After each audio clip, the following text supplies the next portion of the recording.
Pasti stay gorgeous pakai Makeover Power Stay. Makeover Power Stay Cover Cushion. Wajah fresh. Makeover Power Stay Brow Mascara. Alis keren. Makeover Power Stay Transfer Proof Lip Cream. Bibir Mask Proof. Pasti stay gorgeous pakai Makeover Power Stay. Makeover. Look up, it's a stare down. I stay strong with Makeover Power Stay Eye Palette. 12 intense colors, 2 unbeatable palettes. Intense, Royal Rose, Uptown Bay. Level up your eye game to infinite possibilities. Both complete in matte, metallic, satin finish. Gorgeous eyes. Color up. Perfect with easy blend and mix. For multi-dimensional stare. Stay up to 12 hours long. I stay strong with Makeover Power Stay Eye Palette. Makeover.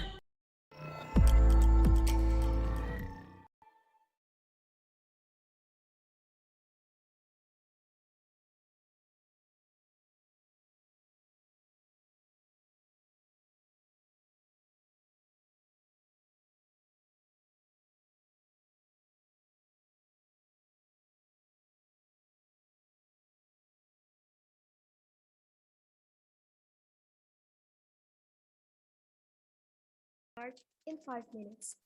While waiting, I will read the meeting rules for all participants. 1. Please rename your username to your name so that we can easily recognize you. 2. Once the meeting begins, participants will all be muted. Please help us to make sure that your microphone is always muted unless when you're asked by the moderator to unmute it. 3.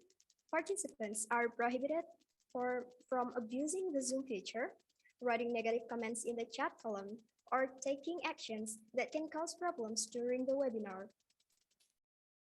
And the last, participants who are considered disturbing the webinar will be expelled by the committee. Participants are asked to obey the rules that I have stated before. Thank you for your kind attention. Please enjoy the session.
campus from the best city in Indonesia, a city with a long history of struggle and heroism.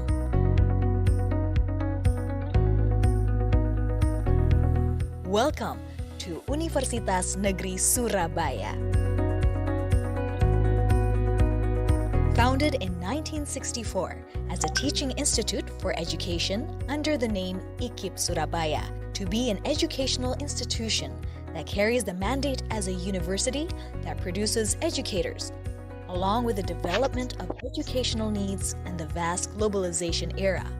UNESA maintains the spirit by establishing itself as a center for education development, preservation of traditional arts, sports science, and inclusive services for people with disabilities.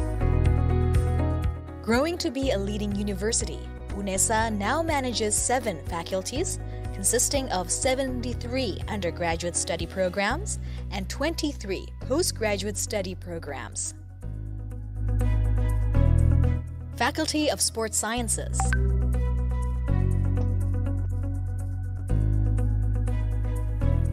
Faculty of Languages and Arts,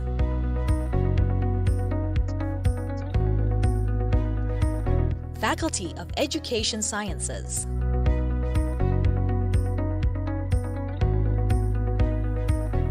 Faculty of Social Sciences and Law,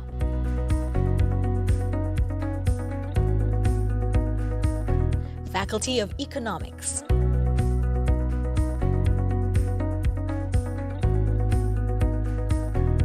Faculty of Mathematics and Natural Sciences,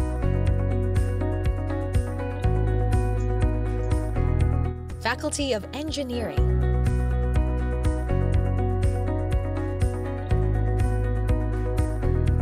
Postgraduate Programs,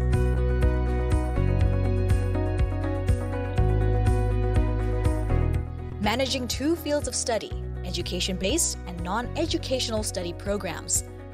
UNESA is committed to improving the quality of education, fostering scientific traditions in research, promoting the spirit of community service, collaborating with stakeholders, and performing excellent, transparent, and accountable services.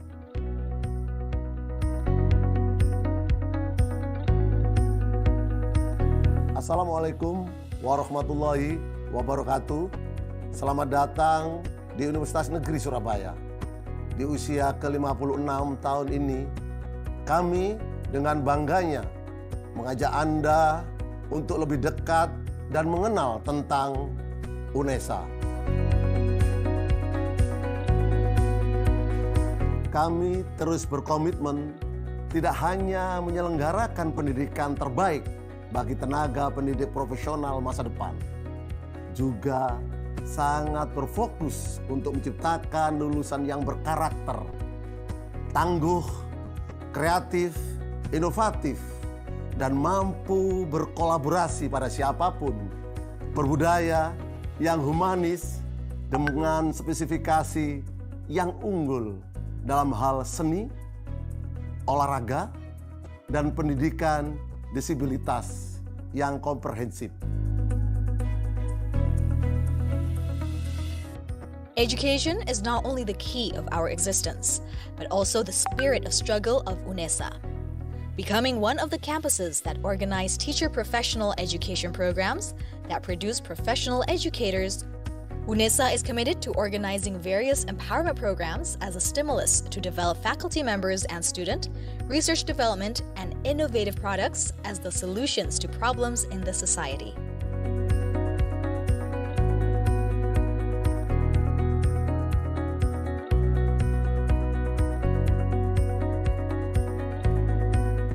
UNESA, House of Champions, a supportive ecosystem in producing competitive and well-qualified human resources with global perspective to compete on both national and international levels.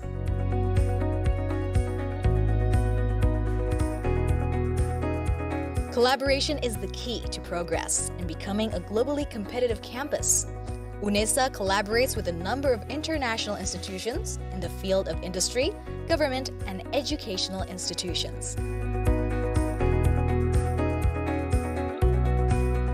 Set the hierarchy entire class with complete facilities as a space for developing students' interests, talents, and potential.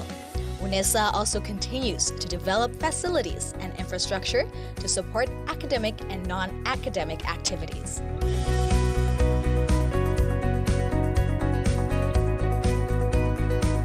Futsal International Sports Arena, Container Students Dormitory, Sports Center, Language Center, Graha UNESA, Student Activity Center, Jogging Track, Equestrian Field,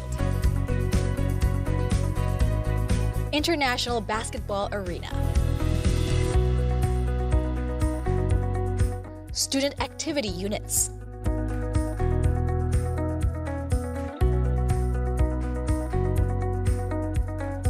Art Development,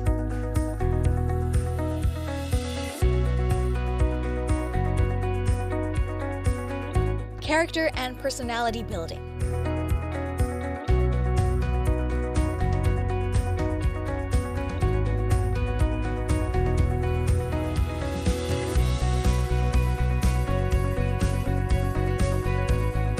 Sports,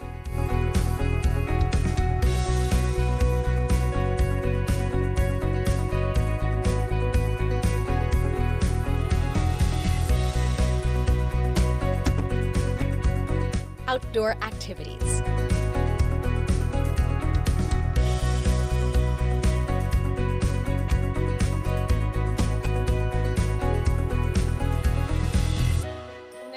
UNESA, UNESA, UNESA, UNESA, UNESA, UNESA, UNESA. UNESA, satu langkah di depan.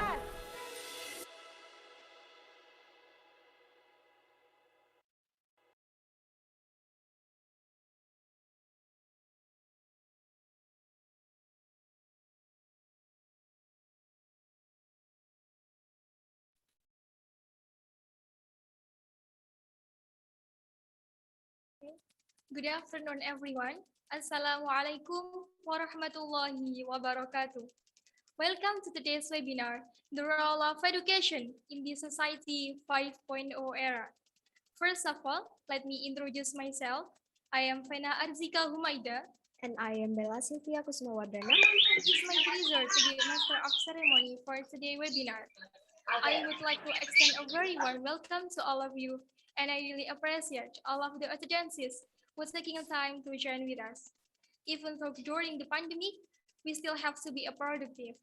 One of us is by joining together in the Zoom. And hopefully, we are all always in good health condition.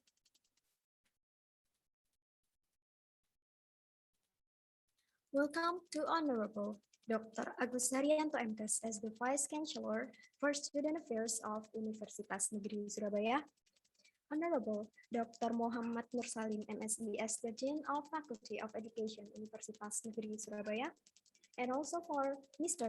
Helianto Susilo MPD as the Vice Dean for Student Affairs, Faculty of Education Universitas Negeri Surabaya.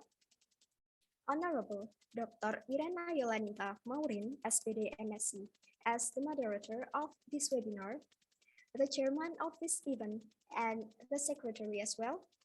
Honorable speakers, Assistant Professor Rauf Karim Mahmud, PhD, Assistant Professor Neni Mariana, SPD, MSc, PhD, Ms. Faizur Rahmatin, Mr. Suit Sriwarom, and last but not least, also for the distinguished guests and participants. This forum webinar organized by the Faculty of Education Universitas Negeri Surabaya. This forum will present 4 topics, which will be guided by moderator, Dr. Irena Yolanita Maurin, SPD, MSc. And of course, by presenting extraordinary expert in the fair speakers. I hope that all participants can learn many things for today's webinar. For today's nice occasion, let me deliver the structure of this session.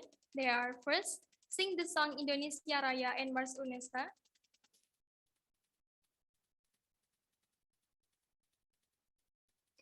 The next agenda, and the second, the speech from the remarks by Chief Executive Rizka Rahmawati, Head of BEM-FIP 2021 Dwi Ardiansyah, Dean of FIP Dr. Muhammad Nursalim MSI,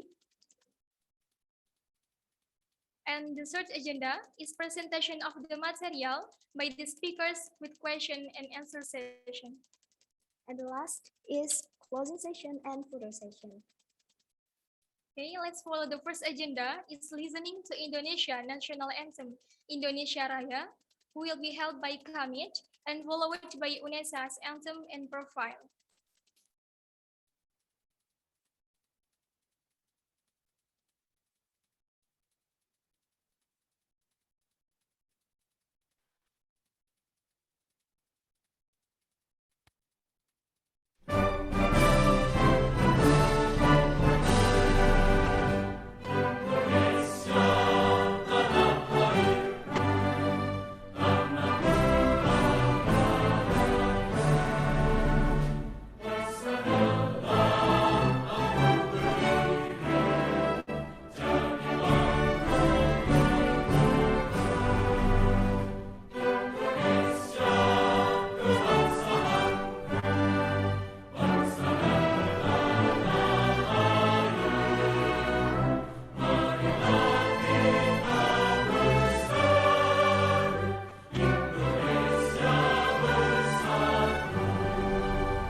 Speech by the Chief Executive Rizka Rahmawati. The time is yours. Halo, oke, thank you. Assalamualaikum warahmatullahi wabarakatuh. Salam Om Swastiastu, Namo Buddhaya, greeting to all of us. The Honorable Vice Chancellor for Student and Affairs of Universitas Negeri Surabaya, Mr. Dr. Agus Haryanto MKes, whom I respect, Dean of the Faculty of Education, Mr. Dr. Muhammad Nursalim MSI, Deputy Dean of three Faculties of Education, Mr. Herianto Susilo SPD MPD, BEM-FIP Student Assistant, Mr. Bambang Dibyo-Wiono SPD MPD, EDEX-FIP Community Companion, Mrs. Wulan Patria SPSI MPD. All presenter and moderator present today, Mr. Prof. Rauf Karim Mahmud PhD, Mrs. Neni Mariana SPD MPD, Mrs. Dr. Irena Mauren, Sweet Sriwarum, and Faizur Rahmati, Head of Department and the Department Secretary at Education Faculty Universitas Negeri Surabaya, Head of BEM-FIP Dwi Ardiansyah, and the participant of the call of paper and the audience that I'm proud of. First of all, I would like to welcome you to the International Forum Webinar BEM-FIP with the theme, The Role of Education in a Society 5.0 Era. I would like to express my gratitude and appreciation to entire committee of BEM-FIP and the EDEX-FIP community who have helped to organize this event from the start to finish. I, Rizka Rahmawati, as the chairman of committee, will report that this webinar was attended by 4 presenters, 1 moderator, 1,300 participants from Iraq, Malaysia, India, Thailand, and Indonesia, 12 invite guests, and 40 committee. We hope that by holding this international webinar, we can broaden our horizon to prepare ourselves to face global challenges. We hope that the knowledge conveyed by the speaker and a participant of the call of paper can be received by all attempts as a provision to prepare the education in an era society 5.0. That's a few report for me. We apologize if there are any wrong words or action of the committee that are not pleasing during the activity. Wassalamualaikum warahmatullahi wabarakatuh. Waalaikumsalam. Warahmatullahi wabarakatuh. Thank you very much for the opening speech. And the next opening speech by the head of BEM-FIP 2021, Dwi Ardiansyah. The time is yours. Halo. Assalamualaikum warahmatullahi wabarakatuh. Greeting to all of us. May peace be upon you. The Honorable Vice Rector for Student Affairs of Universitas Negeri Surabaya, Mr. Dr. Agus Haryanto, the Honorable Dean of Faculty of Education, Dr. Salim, the Honorable Vice Dean for Student Affairs of Faculty of Education, Mr.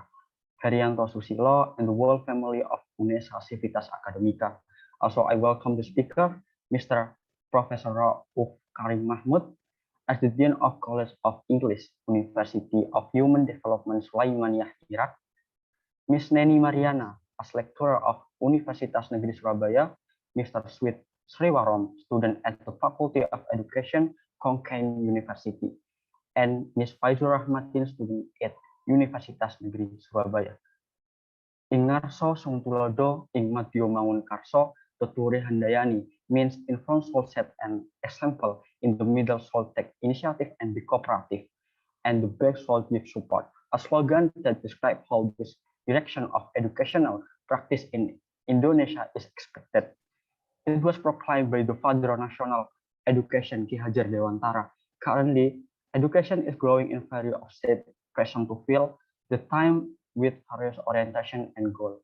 I quote from our Undang-Undang number 20 of 2003 concerning the purpose of Indonesia education. It is written that the national education function to develop the capability, character, and civilization of the nation for assessing its intellectual capacity and is aimed at developing learner potential so that they become person imbued with human value, who are faithful and fierce to one and only God, who possess moral and noble character, who are healthy, knowledgeable, competent, creative, independent, and as citizens are democratic and responsible. The goals that were written 17 years ago have never been fully achieved as the challenge of the times that continue to develop and change, so as an effort to adapt to change that exists both in the philosophical and in the latest educational practice. We are students of education through Executive Board of Students of the Faculty of Education 2021 Kabinet Ruang Dedikasi initiated an international webinar forum with the theme The Role of Education in the Era Society for 5.0. In addition, I'm proud to say that in this international webinar, there will be scientific presentation of 8 fields of work, especially by fellow students who come from 8 departments of Faculty of Education. Hopefully, our agenda today can make us an academic and practitioner of education who have global vision and responsive to change.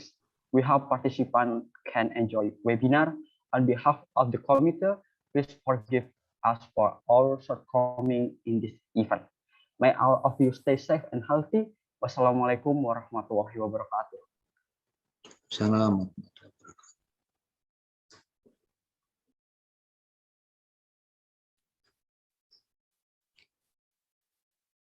Thank you very much for the welcoming speech.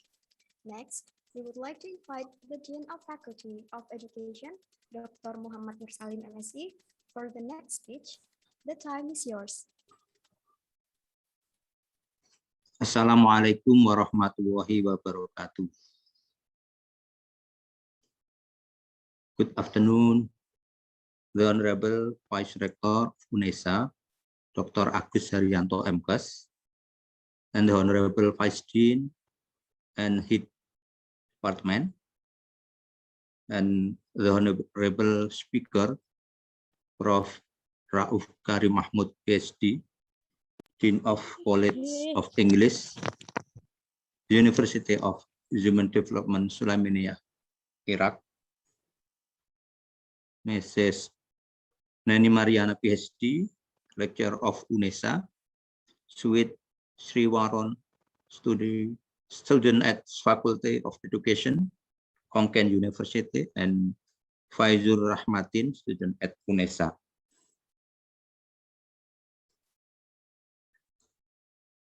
Let us praise and be thankful for Allah Subhanahu wa Ta'ala who give rahmat taufik and hidayah and inayah to us all. Salawat and salam to Prophet Muhammad SAW and sahabat and his family. Today, I'm very happy to be able to meet to the speaker and participant. As the Dean, I am very proud and appreciate this international webinar. The theme of this international webinar is the role of education in the era of Society 5.0. It's intended to provide information that will be obtained to participants who take part in international webinar. Educational development is currently a crucial topic to be discussed from time to time.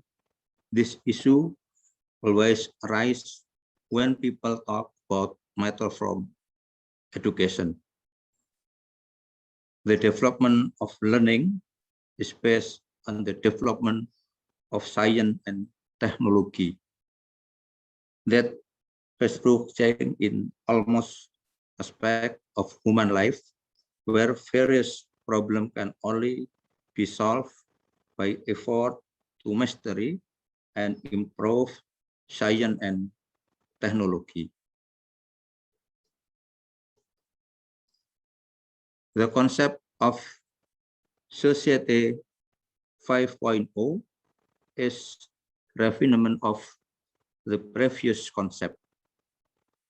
Society 5.0 era, where our technology is part of human themselves. The internet is not only used to share information, but to live life.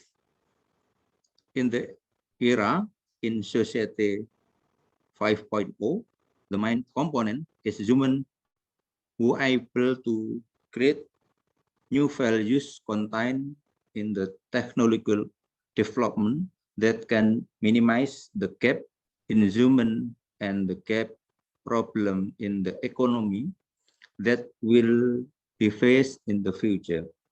The concept in the era of Society 5.0 use modern science.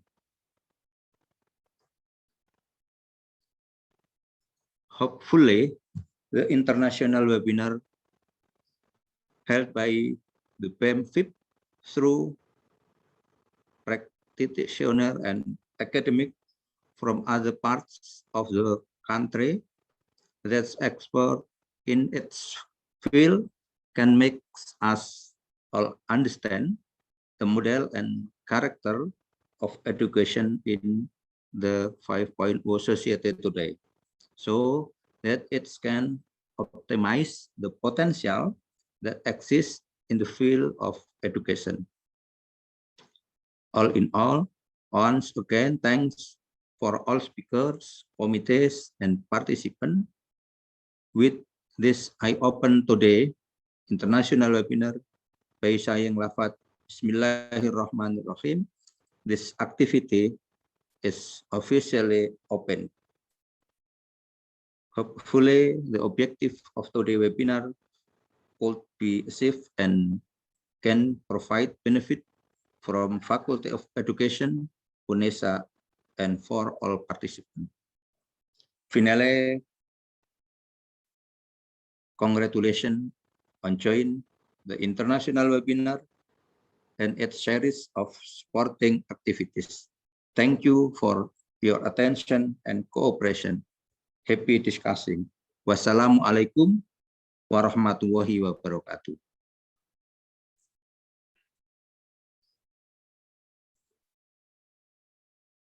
Thank you for the wonderful remarks.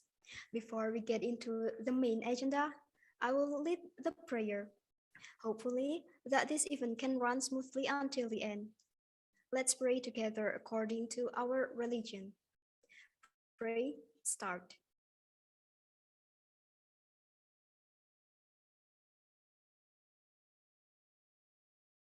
Pray, finish. Continue to the next agenda, main session, which will be moderated by Dr. Irena Maurin, SPD, MSc. Hello, Miss Irene. Hi, can you hear me? How are you today? I'm good, thank you. I hope my voice is clear enough. Yes, Miss. Okay. Hope you stay healthy during the pandemic. Before that, Oh, we will yes. show Mrs. Irene curriculum vitae. The name is Dr. Irena Yolanita Maurin, SPD, MSc, in Educational Technology Department, Faculty of Education, Universitas Negeri Surabaya. In the 2020 and 21, she was studied doctoral in University 20 Dutch with program Instructional Technology. By 2003, she studies master in University 20 Dutch with program Educational and Training System Design. And in the 2000 years, she studied bachelor in Universitas Wijaya Kusuma Surabaya with program English language education. Directly, we are going to the core of event. Please welcome Ms. Irene as the moderator for today's webinar. Okay, thank you. Good afternoon, ladies and gentlemen. I'm Irena, and I will be the moderator for all 4 speakers today. I'm very sure that you will join us until the 4th speaker. Great. Okay, and for the first one, our special guest speaker today is Honorable Assistant Professor Rauf Karim Mahmud, PhD. He is the Dean of College of English at the University of Human Development from Iraq. Hello, Dr. Rauf. Hello. Hi. Okay. The time allocated for your topic is 30 minutes, and the committee will help me in keeping the time ticking. Okay, then. Please, the floor is yours. Thank you. Bismillahirrahmanirrahim. Assalamualaikum warahmatullahi wabarakatuh. Selamat siang. Waalaikumsalam. Most Honorable Dr. Muhammad Nur Salim, the Dean of Faculty of Education, Most Honorable Herianto, the Vice Dean for Students Affairs, and Most Honorable Dr. Woolen Patria, and Most Honorable Dr. Irena, and everyone there at UNESA, and everyone among the participants from around the globe, from the University of UNESA, from University of Human Development, and anywhere. Once again, Assalamu alaikum wa rahmatullahi wa barakatuh. Waalaikumsalam. It is my pleasure and an honor for me to be part of this fabulous, wonderful event, international event organized by our dear partner, our respectful and hardworking partner, State University of Surabaya. Actually, I'm so grateful and I'm so honored as a person and as a representative of University of Human Development for what you are doing, for what you are accomplishing. We are learning from you, and we're so proud of you because I can see a very hardworking team, very loyal people. What you are doing actually is worth full appreciation and respect from our side and from whoever knows you. My subject is a kind of in a very direct connection with the main theme of the whole event, which is the role of education in the era society 5.0. Actually, this is very important theme because it changes, it alters the whole thing from like individuals, from being individuals in their own country to individuals having international influence. So just to make it short, and because my time is so limited, I would like to share the screen with you. Once again, this is Selamat Siang, and then I go to the next slide, if I can. So this is the title of my my presentation. My material is International Languages and Job Opportunities. And I'm Rauf. I'm Dean of College of Languages at University of Human Development. And this is also in case you had any questions, any queries. Of course, my email is there at our colleagues, dear colleagues at UNESA, and of course my Facebook also is there. If we just want to know about the main theme, to talk about the main theme, I would like to say that the main theme of this event is to shift from a national citizen to an international figure. Do you like to be an Indonesian, an Iraqi, someone from any country, like a citizen of that country, but you have international influence? By overpassing what? You should overpass so many barriers, so many, let's say, restrictions, including geographical, cultural, whatever. I mean, you are proud of your country. You will be proud of your country. You will be proud of your culture. You will be proud of your religion. You will be proud of your background. But at the same time, from that kind of pride, you would lead the world. You would lead the world in the way you like in your own domain of expertise and your own domain of work. So here, through what? Through global thoughts and objectives, we need to work to think globally.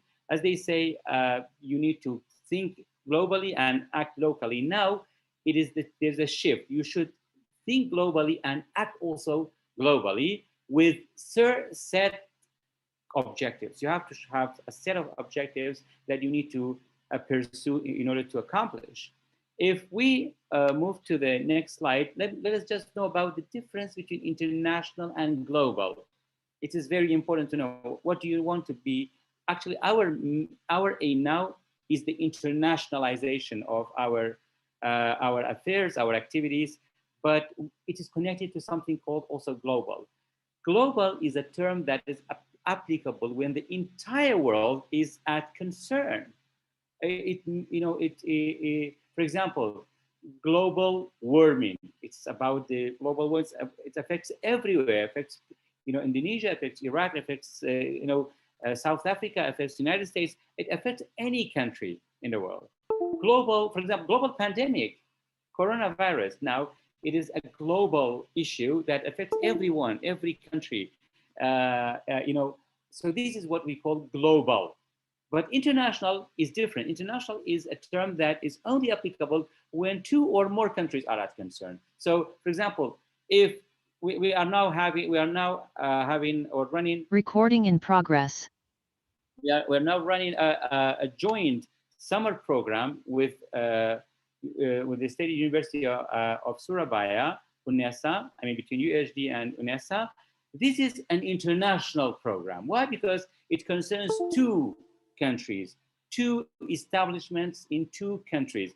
So this is international. Our main goal is internationalization of you guys. So you need to think internationally and to also act internationally. And this is one of the most important things that we need to actually focus on. Let us now move to language immediately because of the shortage of time.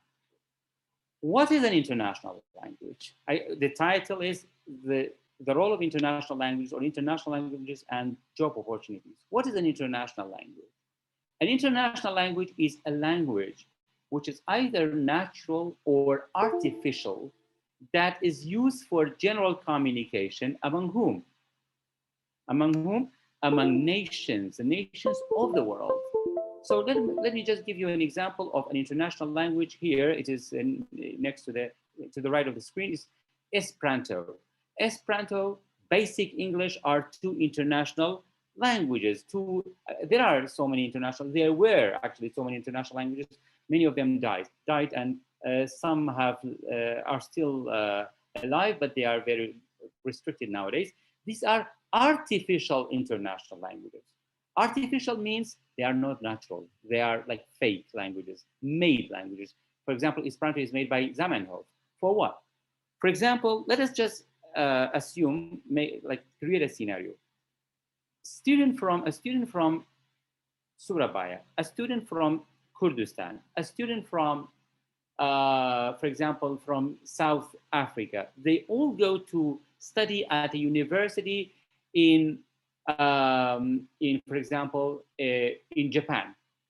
And none of them speak one another's language. They must have a code, a common code. They go to Spain, they go to the United States, they must have a common code in order to understand one another. International languages, artificial international languages, were created as a medium, as a code in order to bring these people together and understand one another, to communicate. So what does that mean? That means there was no native speaker for that language because it is something created. Basic English is another international language, which is not broken form of English, but a very, very simplified version of English, like less tenses, less structure, less, whatever detailed required grammar, whatever. So this is it is fake. It is international. It's artificial, like artificial beauty, natural beauty. Artificial language is also not natural language. But it happened that, for example, the people from the different countries, when they use these international language, for example, they built a relationship, marriage relationship. They got married and they had children who acquired the international language, and as a result, that artificial international language became also an artificial language with native speakers. This is in sociolinguistics called creolization. Anyway, so this is artificial, but nowadays, because the natural languages are overwhelming, are dominant, are more powerful, the artificial languages have diminished, have evaporated. People nowadays, when, at least for the past 3 decades, we did not hear people going to Europe, going to the United States, and they said, we are learning basic English in order to cooperate. No, they learn English. They learn, for example, Spanish, they learn French, and they learn, Chinese. So when they come to China, or when they go to China. So this is related to what? Related to the power of natural languages. Whatever, international languages, natural, artificial, it's still international language if it exceeds the domain of only one country, if it is used in more than one country. And let us know about the natural languages and how they are ranked. Actually, in a most recent ranking of top world natural languages by number of native speakers, this is updated version. It starts from Chinese, of course, Chinese with Chinese Mandarin, with over 1,230,000,000 speakers, and then Spanish, English, Hindi, Bengali, Portuguese, Russian, Japanese, Punjabi, and Marathi. So these are like the top, but by what? By native speakers. So that means they are not necessarily international, maybe, because they are only the native speakers, people who acquired those languages from their mother tongue. Now, if you go to the other top world ranking that we mean international languages that are used, it starts with English, not Chinese, English, and then Chinese, and then Hindi, Spanish, whatever, till Indonesian, used in one country, but with international effect. So, you know, if you might ask about these numbers, like 39, 58, actually the greater numbers are the number of those countries in which those languages are used. So English is used in 58 countries. But in 39 countries, English is the official language. Chinese, 25 countries, but in 5 countries, it is the official language. Hindi in 8 countries, but it's only the official language in India until then. Actually, if you go through this list, you can see even, for example, French, almost the same number with English, 39 official languages, like in but you can see that the power of English now is changing. It is no more like 58. Actually, this is 58 used in everyday conversation. But English now tends to change from international language to what? To a global language. It has become almost the global language, a new term that's applicable only to English. Why? Because it's because of technology, because of the language of the web, because of the language of the books, of studies, of advancements, of military, whatever. So maybe due to all these, English has become the language, we can say the most, let's say, the most frequently used language around the globe, with 39 countries having it as an official language, but 58 countries in total, they use English, including those 59. So now, if you want to use any of these languages, by the way, it is not a must that you should only use English to get a job. You may also get a job through Chinese, through Hindi as an international language. I'm saying international natural language. Hindi, Spanish, French, Arabic, Bengali, Russian, Portuguese, and Indonesian, which is number 10, used mainly in one country with international influence. And this is it's from sources, from certified sources. Now, what are the job options for you guys, especially for people with proficiency in languages, and mainly, I can say, still English?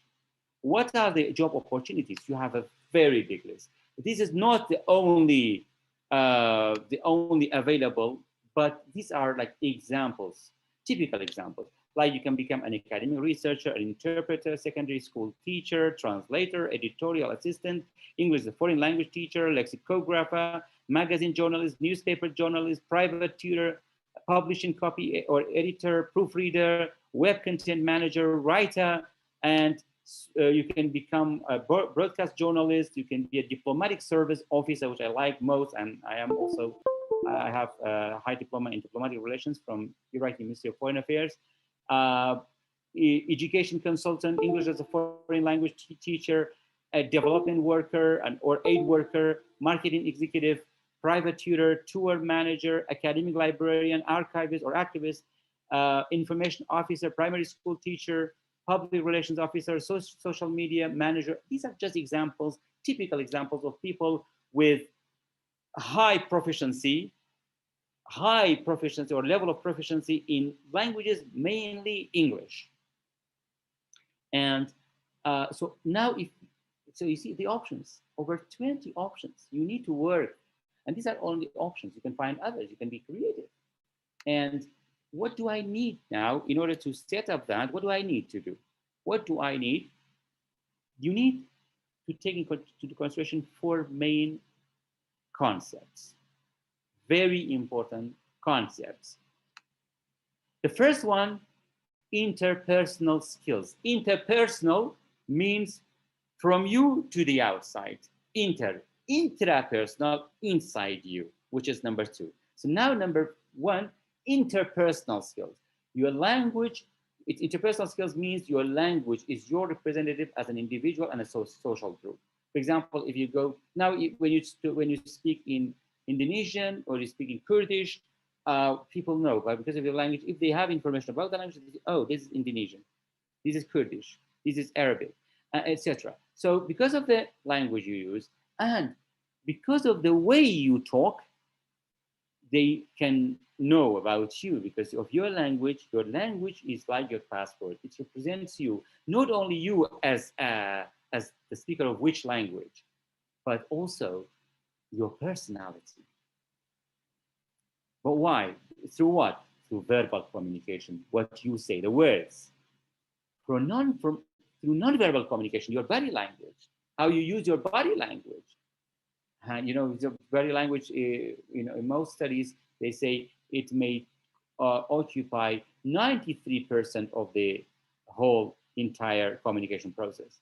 Written communication. Now, if I, for example, I want to ask something from or inquire about something with University of Surabaya, with UNESA, I can email and say, dear sir or dear madam, good morning, may I inquire about this? This is a decent way of asking. But if I say, hi, I have this question which I want you to answer, you see the written communication shows the level of decency and respect, whatever, and politeness.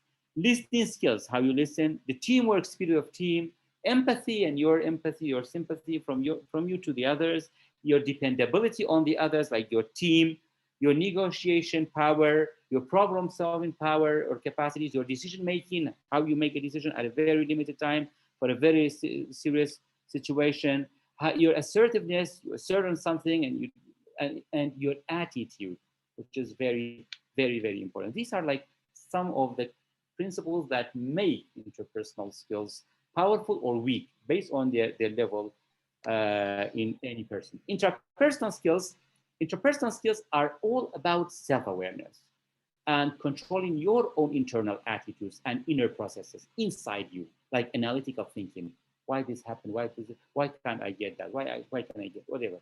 Delegation, how you believe in delegation. Delegation means, for example, if I have a team and I'm a leader, should I only think about trusting myself, not my team? No, let them work, let them make mistakes, let them learn. And I really, really admire the team in UNESA because they delegate their students, their staff, they trust them, they give them roles, and they want them to learn from their mistakes and to raise their potentials.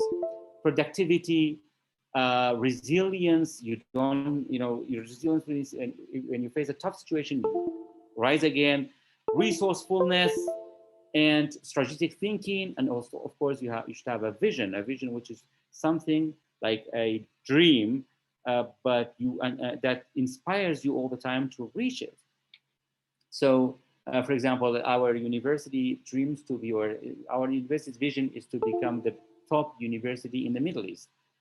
So we have to work for it. Now we achieved that through some ranking, achieved that in Kurdistan, at the level of Kurdistan region, at the level of Iraq, in some other ranking systems. Now we are working, we're seeking to find ways to be the top in the Middle East. And this is a vision which we want to accomplish, to achieve maybe now, maybe most probably, for example, in decades to come, not necessarily very soon. Another thing is proficiency. Dear students, dear participants, proficiency is defined as having expertise or being very skilled or knowledgeable in a certain subject.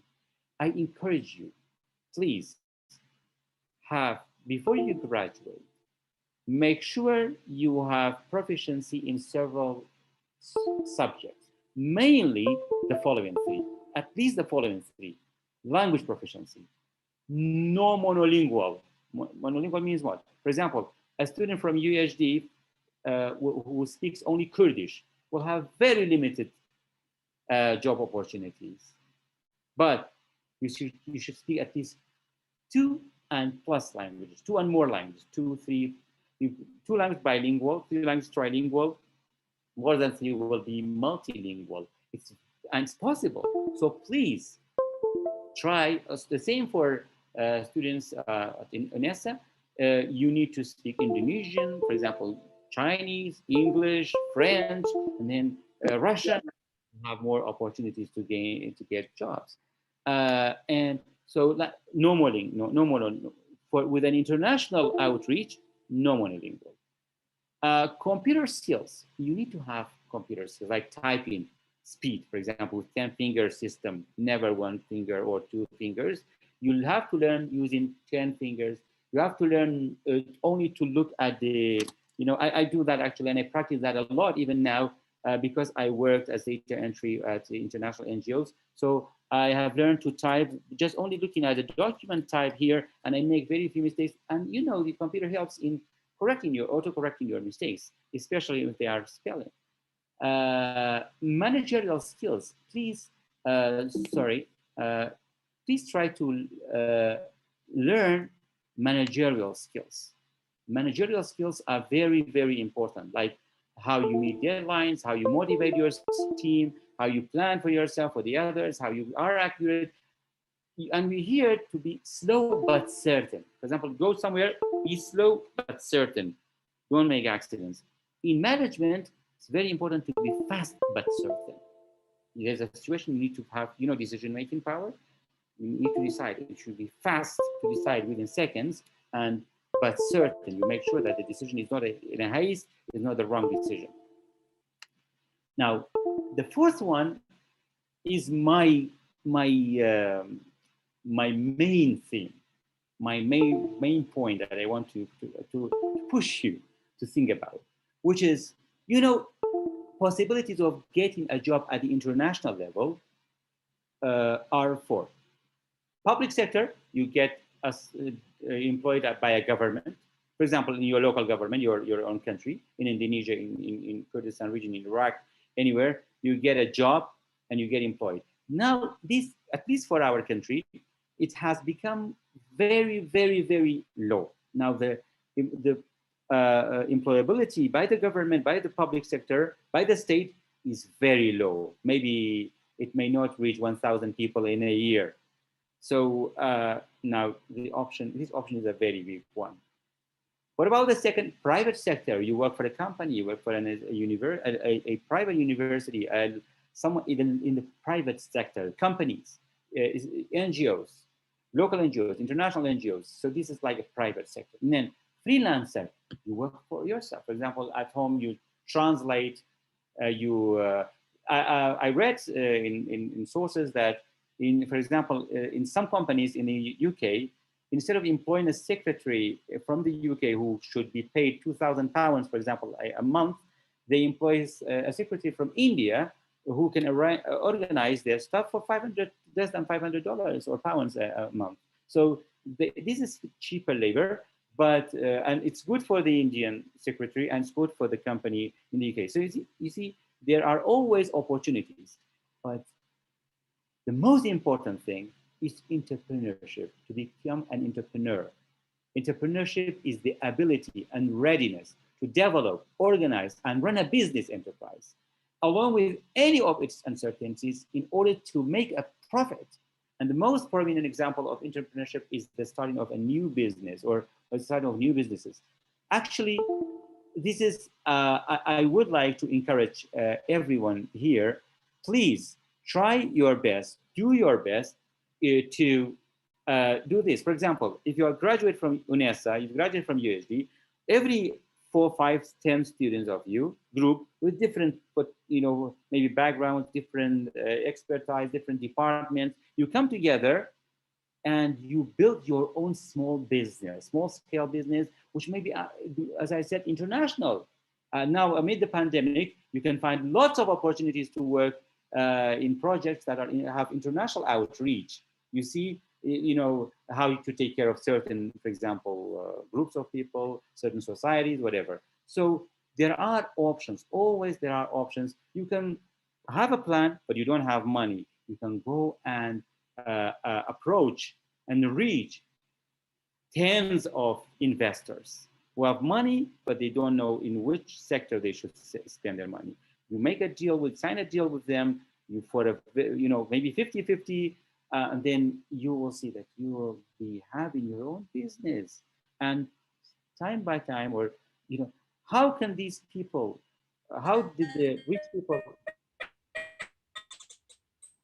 I think my time is almost, I'm getting to the end. Yes, you have like 4 minutes, Dr. Rauf. I will finish within less than 4 minutes, inshallah.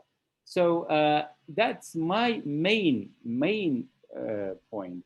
And for this to become an international entrepreneur, this is very important. This reminder: learn to fail and learn to hear no.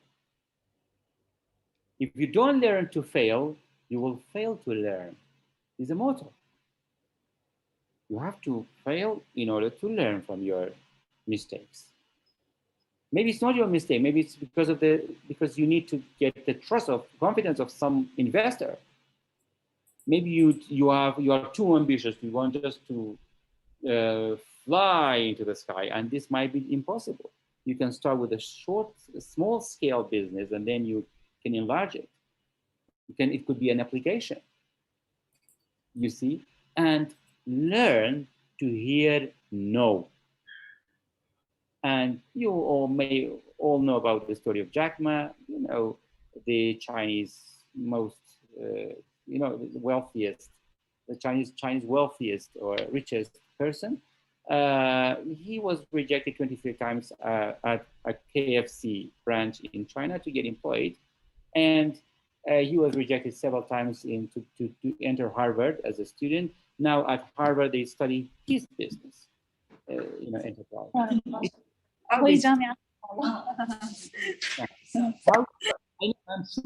I'm sure, but I don't know but I'm sure there are so many rich individuals and figures in Indonesia, and there are many in Kurdistan who I know, and they started from scratch, but they learn to fail and they learn to hear no. And the ones who are afraid of failure, the ones who are afraid of being rejected, are still trying to find a very limited job opportunity for a very low pay, and I'm sure they will never grow. And I have examples close to me among my relatives too, the same business. Now one of them is very, very rich, and the other one is getting more impoverished every day because of being scared of failure.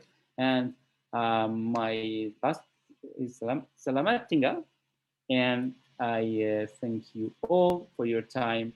And actually, I once again thank our dear UNESA for organizing this event. And I don't know how to end this screen share. Yes. And actually, this was for me an honor and a privilege to be part of this. I hope that the topic was of use. And if you have any comments, any queries, any questions, I will be more glad to answer either here throughout the event or at other times through emails, through Facebook, whatever. Wish you all the best and have a wonderful day there. And Assalamualaikum warahmatullahi wabarakatuh. Waalaikumsalam warahmatullahi wabarakatuh. Thank you, Dr. Rauf. It's very interesting, and of course, I agree with the 4 points of yours, but I agree with no. I get used with the first 3. Interpersonal skills, okay, yes. Intrapersonal skills, of course, especially with the access, the easy access to every information, and also proficiency in language, computer, and others. But the new one for me, at least for me, maybe not for the young participants, the entrepreneurship, because I think in my generation we're not having the entrepreneurship as the subject in the university, but nowadays they do. So This is something new, especially for me and my generation, but all four are interesting, of course. But from point one or point two or even point three, I get that it is very important nowadays to become a polyglot, to know more than one language. Not necessarily English, as you said, of course, but it really helps in life, not only in education or in academic context, but also in politics or economy and maybe other aspects of life. And this is also something new here to become a polyglot. And okay, thank you very much for your interesting presentation. And dear participants, lecturers, and students, either in the Zoom platform or in the YouTube, you may ask questions to Dr. Rauf via the chat room. And the committee will help me to recap the questions later. We will have the discussion on the questions after we hear the presentation of the second speaker. That's it. Okay, now we will go on the second speaker. Let's see. We have Faizur Rahmatin, our beloved student of special education from Faculty of Education, Universitas Negeri Surabaya. She's an active student. Faizur, are you already in the Zoom room? Yes, Ma'am Iren, I'm here. Good morning, Ms. Iren. No, it's in the afternoon already. Oh. Yeah, okay. Okay, Faizur, you have also 30 minutes, so the floor is yours. Okay, thank you so much, Ma'am Iren. And Assalamualaikum warahmatullahi wabarakatuh. Good day for everyone here. The Honorable Rector of UNESA, Dean of Faculty of Education UNESA, lecturers, and the speakers. Welcome, Mr. Rauf, Ma'am Nani, and Sweet. And thank you for all of the participants that come in this event. So I would like to say thank you for BEM-FIP for having me here and for joining this today's event. So I will share the presentation first. Okay.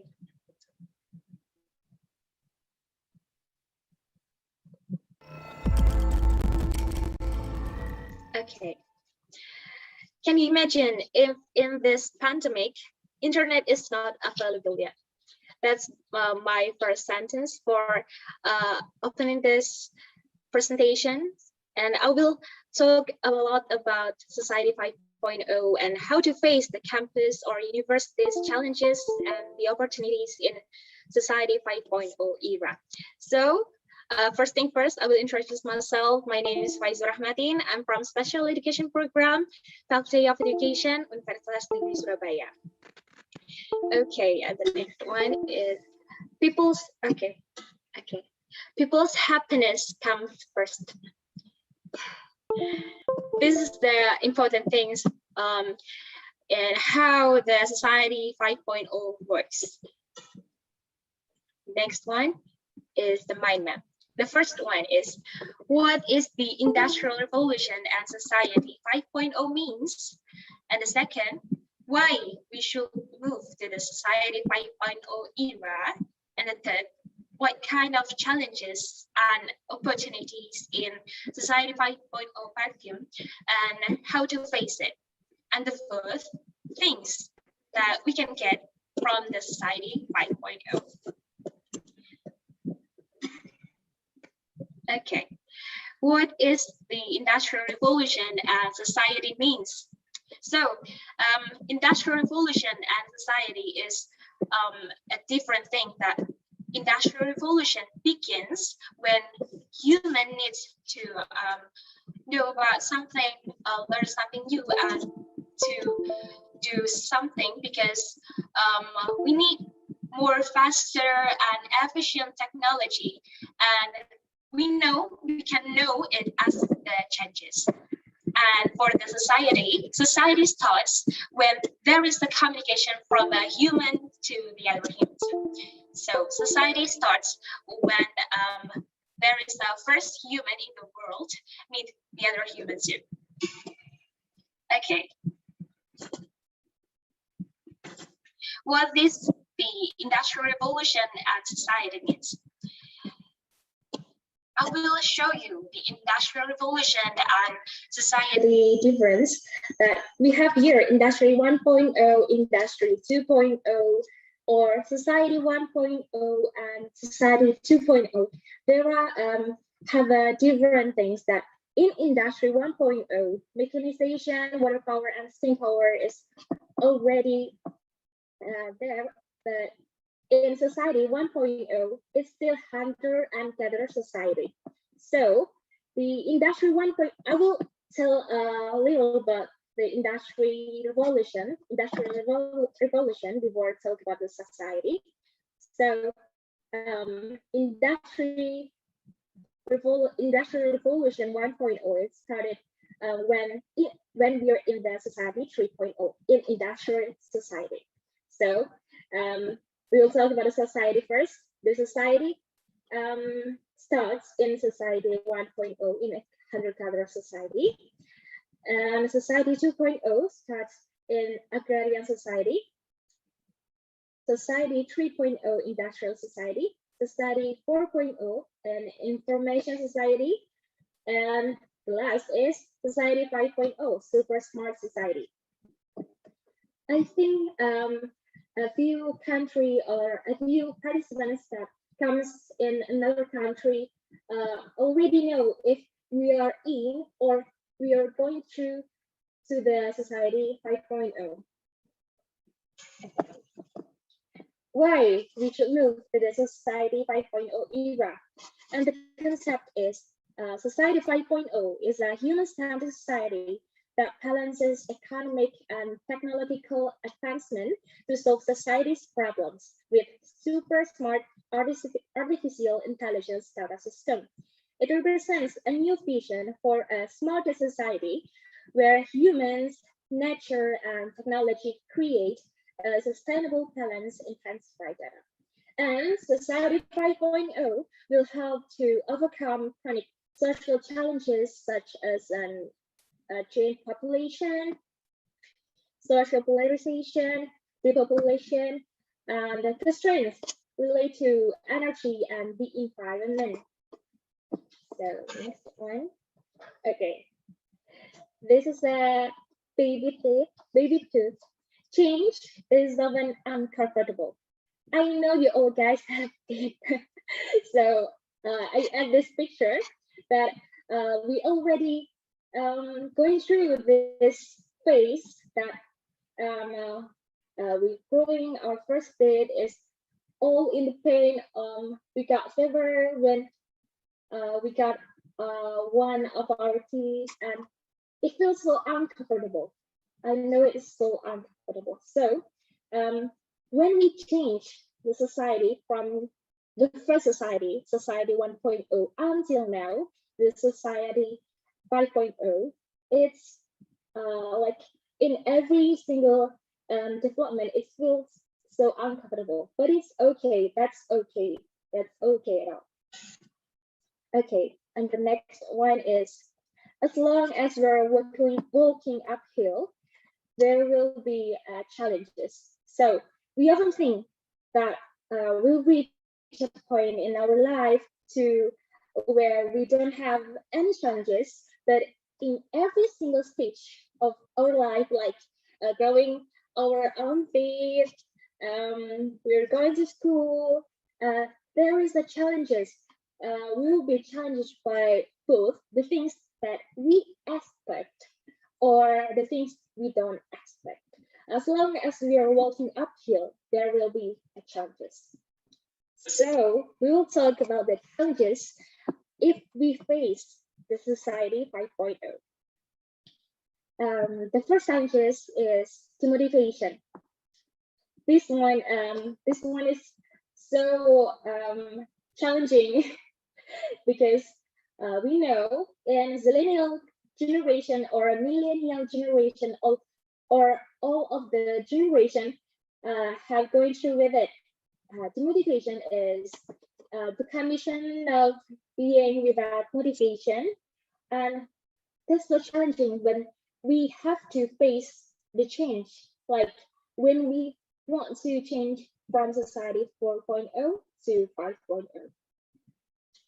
And the next one is different condition of each person. So the ability to control the technology is different, but in terms of physical, material, and mental conditions. And it's, I think, you already all know that we have the different ability to control the technology, like I'm in the special education program, and you were in the mathematics program, and it's the different condition of each person is the example of the different conditions. So the next challenges is still use old techniques or old technologies. We're here in this Zoom meeting. We already have new technologies. We already using the Zoom meeting.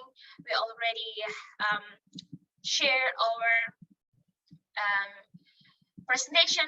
My presentation here is like using the new technique, new technology, but there are so many people in outside here that still don't know how to use it. So the challenges of this changes of this society changes is there are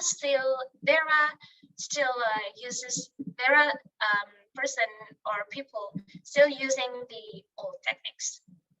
And the fifth, different human characters. And we know in different human in our friend, in our family, absolutely it will have different characters. And the fifth, change and survive is a typical things. We've already talked about it before. And the next one is opportunities. When we talk about challenge, we will face the opportunities too. And the first opportunities is orientation, independent learning, or self-motivated learning. And the second, learning from many sources, like we're searching in Google. We're here in this webinar is one of the implementation of learning from many sources. And the third, facilitate the activities of all the academic community. So Zoom, like the Zoom meeting application, is kind of the opportunities that Society 5.0 have to facilitate us to meet each other whenever we are, wherever we are, and it's facilitate us to make it more efficient to meet in different time. The fourth, less waste activity. And this is, I think I have know about it because here I'll talk in my home, and actually I don't have to go to the campus to the less waste activity, to the implementation of this less waste activity. So, and the next one is reduces the changes brought in campus system. There are so many fraud that still going in the campus, and this is still a crucial thing in the campus system. And the opportunities of the society is we can reduce the chance of fraud in campus system by the new technology, by application like Turnitin or something like plagiarism checker, that we can reduce it in efficient time. We don't have to waste our time to check it in so many sources that in just one proposal have. So the next opportunities is the campus environment will be not only focused on academic, but also should mingle with the real world, as well as the theory obtained should be implemented. So as to produce the human resources that are critical, creative, innovative, and competent. Sorry. I think it's the important thing to make the Society 5.0 go into my campus, your campus, our campus, because it will make our campus environment is more wonderful, and we will able to look at our ability and to improve our ability. So this is the important thing to make the campus environment is more improved in this Society 5.0. And the next one is restore the world's condition, which previously relied full of technology to return to human-centered. We know in Society 4.0 and Industrial Revolution 4.0, we're still in the shadows of technology, that unemployment everywhere because of the technology, and replaced by the robot or the AI, and that's a big problem of the Society 4.0, and we will change it into when we change it into the Society 5.0, we will make into the human-centered society that going to makes us more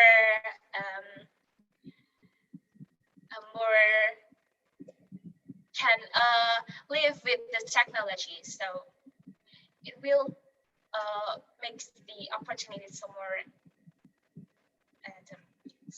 And the next one is not only to create qualified workers, but also to create human resources that can open up qualified jobs as well. And the next one, what kind of challenges and opportunities and how to face it? We have talked about the kind of challenges and opportunities. And now we have to talk about how to face the challenges and the opportunities. So we have to be a driver and the passenger of our life, like in this picture. The designer design its own plan of their life, and they design it as they want, as their ability. So we have to be a driver too of our life. We have to look in the ocean, in the environment, what we have to face in the future. We have to look at it, and we have to be the passenger of our life too. We have to act like Mr. Rauf said before. We have to act globally, and we have to act what we have planned before. So next is the top 10 skills and the Society 5.0 skills. We have top 10 skills that is from the World Economic Forum Future of Jobs report 2016. The first one is complex problem solving. Second, critical thinking, creativity, people management, coordinating with others, emotional intelligence, judgment and decision making, service orientation, negotiation, and the last is cognitive flexibility. I think it's more important to make these skills to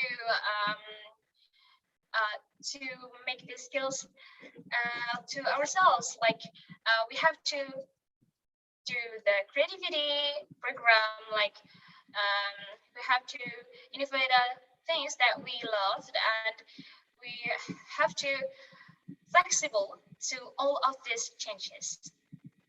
So the next one is Society 5.0 skills. The first one is leadership and language skills, IT literacy, and writing skills. This is the important one too. And how to implement it in our campus, in your campus, in your country, or wherever you are. First one is increase public understanding of technology. We have talked about the challenges of there are people that still use the old technology. So we have to increase public understanding of technology. So, and the second one is improve the quality of education so as to produce people who are well educated and ready to work, adapting to change. And the third, adapting to changes in the new assessment method. So we know that the assessment method is still like a lecture to the test-based, but in this society, we can got the new assessment method from the active assessment. Like we have to when the lecturer asks us to do the project, we have to communicate each other, make new innovation, and this makes us to more get to know about the society. So the adapting to change is the important one to make the society 5.0 is real. And the next one is directing its research towards the transformation of development and innovation of curriculum model and ICT-based learning that accommodates internalization, socialization, and enculturation of values, characters that adapt to the development of ICT. I think you already know, guys, because we're in this pandemic situation. We have to do the ICT-based learning. That we have to open the ebook, and we have to search the information from Google, and the lecturer asks us to do the presentation itself. It's the implementation of ICT-based learning program. And the last one is I think it's the most important thing when we face the 5.0 society is adaptation. Mr. Rolf already said that we have to think and act globally, and that's the implementation of the adaptation of the changes, adaptation of this different culture, different time, different places that we have to do in one time, just one time in this era. So, like in campus, we face a lot of the challenges, a lot of the opportunity. We have to adaptate it into it. So when we go into the society 5.0, the key is the adaptation. And then the fifth is things that we can get from the society 5.0 is super. We have super intelligence, super connected, super efficient, super human, and super sustainable. So next one is things that we can get from the society 5.0. The next one is affordable and outreach education with the application of e-learning, education that supports the formation of mindsets and skills to do anything and can apply the results of the changes in the Industrial Revolution 4.0. So in the Society 5.0, we have to apply what Industrial Revolution 4.0 do. Like we have to implement the technology like this. So when we face the 5.0, we need all of those skills that we said before to do anything. So in Society 5.0, we have to do able to do anything. So, and the third one is human resources who are always ready to new challenges so as not to be affected by the side effect of rapid changes in this era. So, due to the second sentences that we have to able to do anything, it will make us to not be easily affected by the side effects of the rapid changes in this era, not affected by the negative things that already in our era. So the next one is humans return to their glory day. Like we said before, people's happiness is the most important things. So in this Society 5.0, we'll be focused in human-centered. So the human and the technology will walking in the same path, or human and technology will synchronize each other. So it will make the human is more comfortable with their life, and the humans will return to their glory days like before. There is a technology. There are a lot of technology. So this is from Seiichi Matsuo, President of Nagoya. We want to encourage courageous intellectuals. Education must serve to advance justice, freedom, and happiness. So in this implementation to how to face the challenges and the opportunity of our campus in this Society 5.0 is we have to facilitate each other with the advance justice, freedom, and happiness to make this world more better. So the last one is, so what do you think about the Society 5.0? I think that's the end of my presentation. Thank you so much for joining this event, and wassalamualaikum warahmatullahi wabarakatuh. Waalaikumsalam warahmatullahi wabarakatuh. Wow, Fauzu, you are a bit early than expected, but that's nice. Maybe we can still have room for discussion later. Okay, so dear participants, either in Zoom or in YouTube, you may ask questions to Faizur via the chat room. The committee will recap your questions. Okay, ladies and gentlemen, we just heard the presentation from Faizur. Thanks to you for sharing from what I've got, two important things. The first one is how to see the bigger picture, the Industrial Revolution. Okay.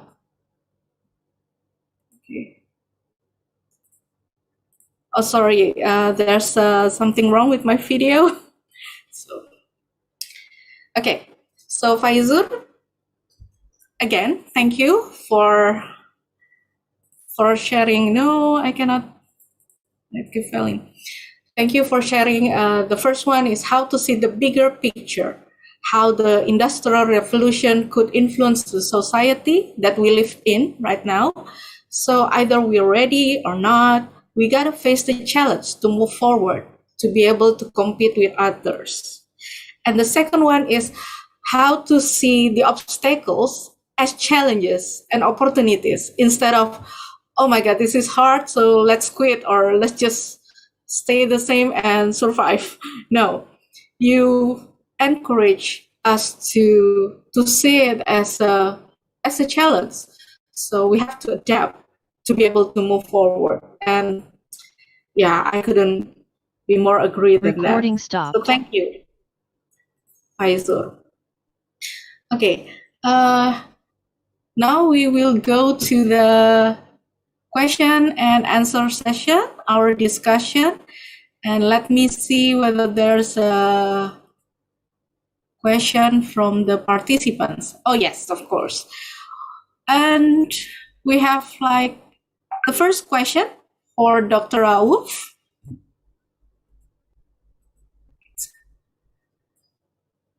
And I think Dr. Rauf has already typed some answer, but would you please explain until when do you think English language will be the lingua franca of the world? From cousin Akram Siddiq. Dr. Rauf, may you please answer this question? My pleasure. Actually, I think I cannot foresee, but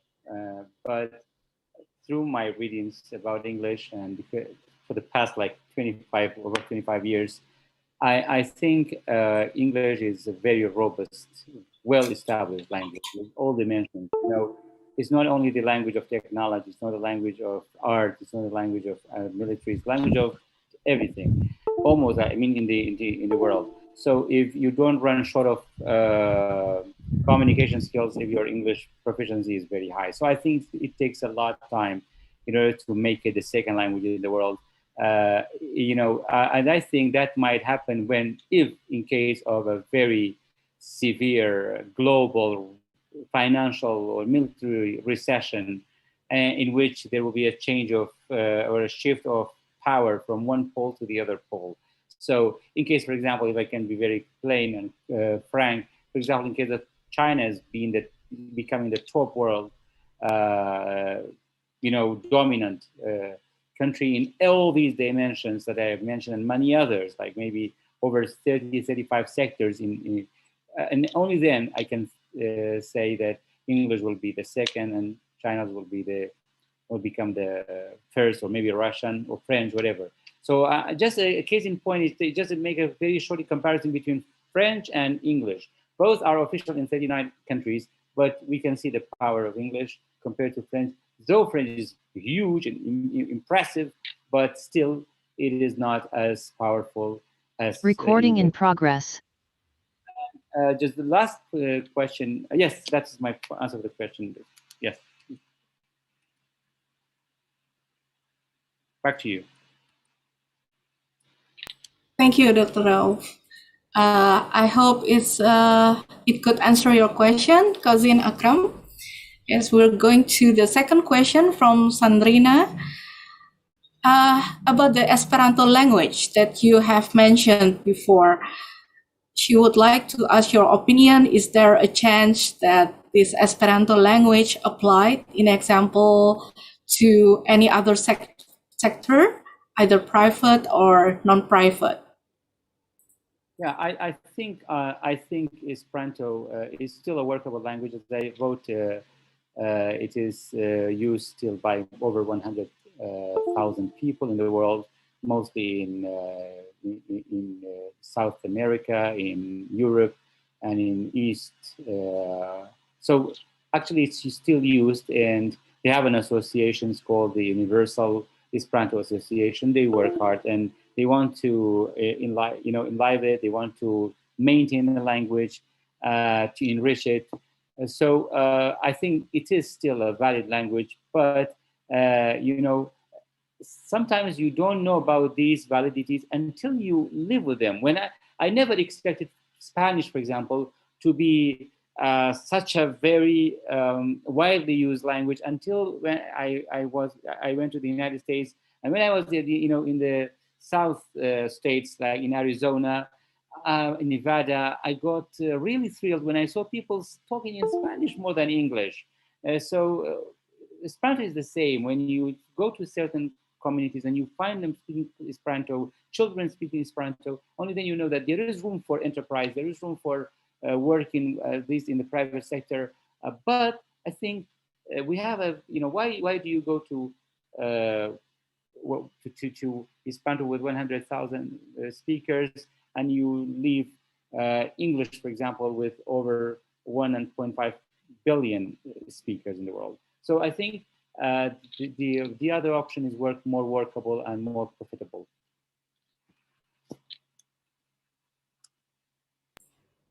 Yes. Thank you. And if I may, I also have a personal question, Dr. Rauf. You keep on saying in the first, for interpersonal, we need to enhance our communication, means also language. And for the intrapersonal, we have to be resourcefulness and you know, in the web, there are many sources, but of course it's in other languages also. And for the third one, proficiency also in language. So what do you think of the importance of being polyglot to the advance of our academic capability? Maybe? I couldn't get the word you mentioned. Could you? So learning more than one or two languages, could it really help our academic capability then? Of course, because you know, if I speak, for example, if I can speak Indonesian and I can do a research in a certain area, something like in the culture in Kurdistan, for example, maybe I use certain expressions that might not be as polite as they are in Kurdistan when I use it with someone from, for example, from Indonesia, because of the cultural difference. So if I know the language, I can read about both. And they say the first thing you do when you decide to learn another language is to learn about the culture of that language. And so how can you learn about that culture? Actually, I can learn about that culture by reading in English, but also it will be greater if I can read in their own language when they talk about their culture, because no one would express someone better than himself or herself. So an Indonesian will better express themselves maybe in their local language or international language. So if they use that and I can understand that language, that will enhance my potentials. But at the same time, you know, if you do only a research in your own language and only you know your own language while you do an academic research you talk about, actually it will be just very restricted to a domain and you cannot generalize it. I'm not behind generalization in the negative sense, but in the positive sense. How can you generalize a concept if you don't know how it is taken, how it is addressed, how it's analyzed in other communities in their own languages, for example? If you know more languages, they say you are equal to the number of the languages that you speak. So if you speak 2 languages, you are 2 people. If you speak 3 languages, you are 3 people. And as Muslims, the Prophet ﷺ says, whoever knows the language of another people or of other people, they can be saved from their schemes, from their plans. So if you know about the language of other people, you can read in between the lines what they are planning against you. But if you don't speak, actually it all depends on the translation power. Thank you. Yes, that's really motivates me to learn other language again. Okay, thank you, Dr. Rauf. Okay, now we also have one question for Faizur. Let me see. Hi, Faizur. Well, you have a request to share your experience or how you are facing these challenges during the pandemic as a student, especially when you have to learn via the virtual platform and you have to stay at home and maybe not meeting your friends. So please. Okay, thank you so much for the question, and Ma'am Iren. I'll answer it. So in this pandemic era, I faced so many challenges when this is my first year as a student. Not this year, but in 2020 is my first year as a student, and I have to do the task through online or virtually. So I think that's challenging me, that I have to do the like a practical task that we have to you know, like connect each other in different time, in different place, that we have to have one stable connection, and that's so challenging for me, because in my place, the signal is not just like the others. The signal is like you're connected, you're disconnected, you're connected, you're disconnected, and that's challenging me when I have to do the task. Like when I in my last exam, I have to do the online task in the it's like 2 hours, but my laptop is I can use my laptop, and it's so hard for me. So I have to use my handphone, and I think in this pandemic era, it's more challenging if you don't have any devices or the good connection to the pandemic era. So I think the more challenges is you're still hard to get the information through the technologies itself. I think that's my answer. I hope it answered correctly. Thank you, Faizur, for sharing. Okay. Hopefully it could also motivate the other participant who is still studying, of course, and even the lecturer, because it's not only the student but also the lecturer. Everybody within the academic aspect is experience the impact of this education during the crisis, of course. Yes, thank you. So ladies and gentlemen, participants, we have our first session speaker finished by now. We have Dr. Rauf Mahmud. Thank you very much. And also Faizur Rahmatin. Good luck to both of you, of course. And now we will continue to the next session. We have 2 speakers. Also, the third one for our session is Ibu Neni Mariana, SPD MSc PhD. She is the lecturer of the Primary School Teacher Education, the Faculty of Education in Universitas Negeri Surabaya.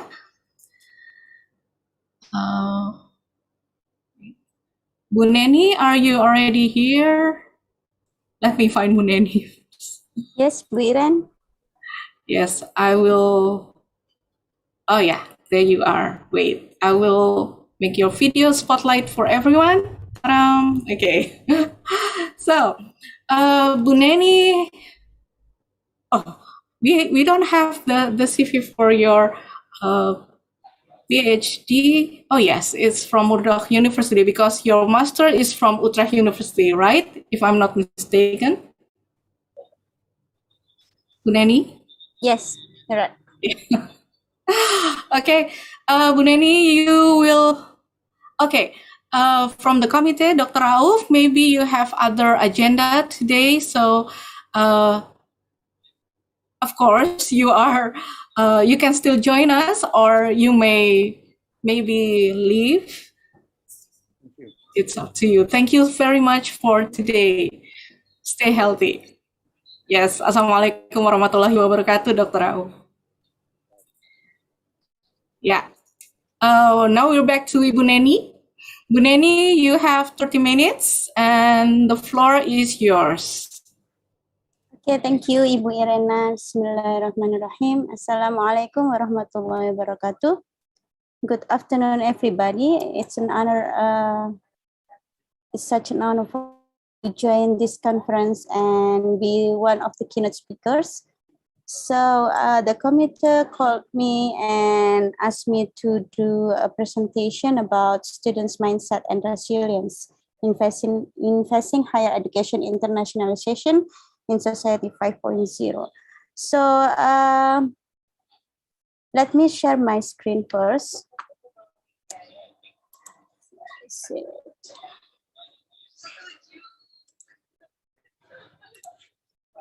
To share my PowerPoint. All right. Is my voice clear enough for everybody? Yeah. All right. So, Bismillahirrahmanirrahim.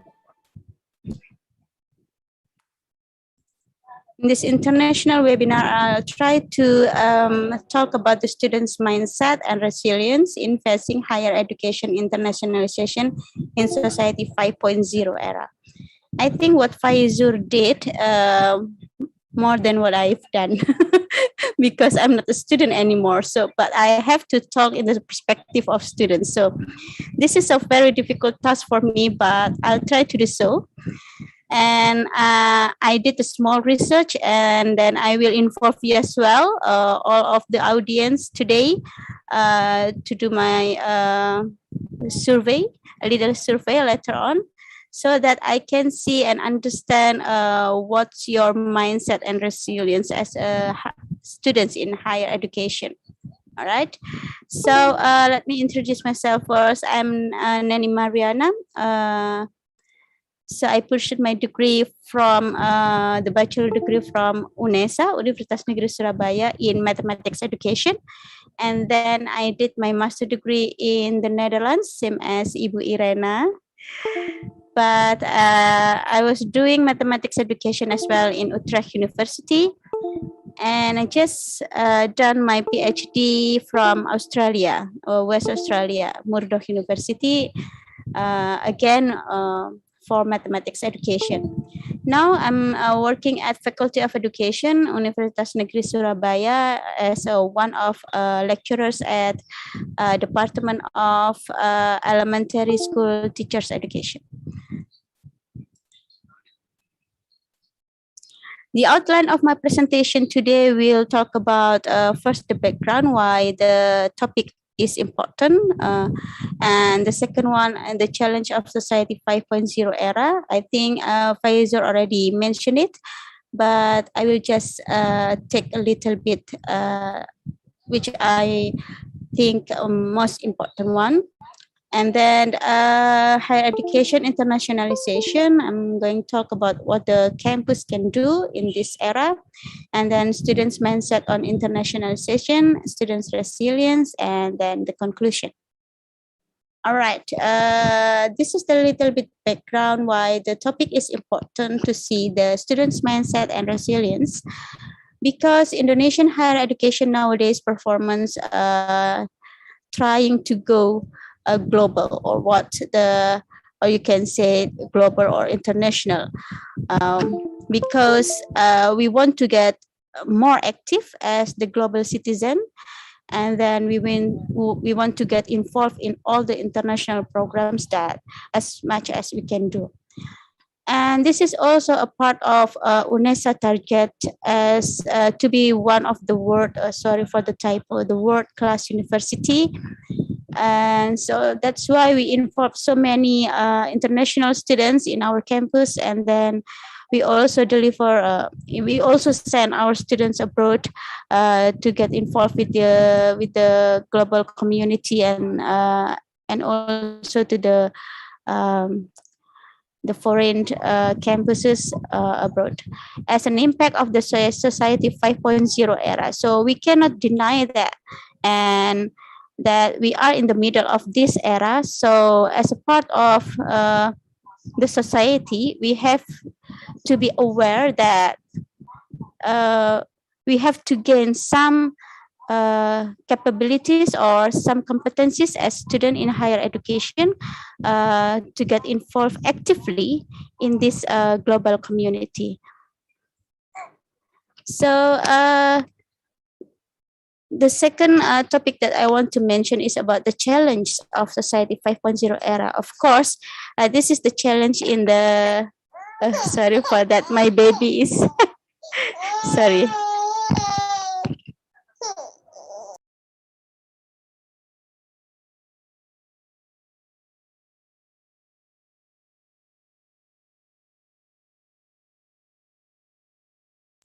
Right, can you see my baby? This is also part of the challenge in this pandemic era when I'm working at home. All right, the challenge of the Society 5.0 era, we live with technology. So the difference between the Industrial 4.0 and the Society 5.0 era is Dr. Rauf mentioned about communication, and then also Faizur mentioned about the list that show whether the society, in this society, we have to deal with the technology, and we have to working together side by side with the robots, with the technology together with us. So so what's the role of education? Education should produce the creator, not only the user of the technology. So for that, we need the four skills. Yeah. So we need to be creative, critical, collaborative, and communicative.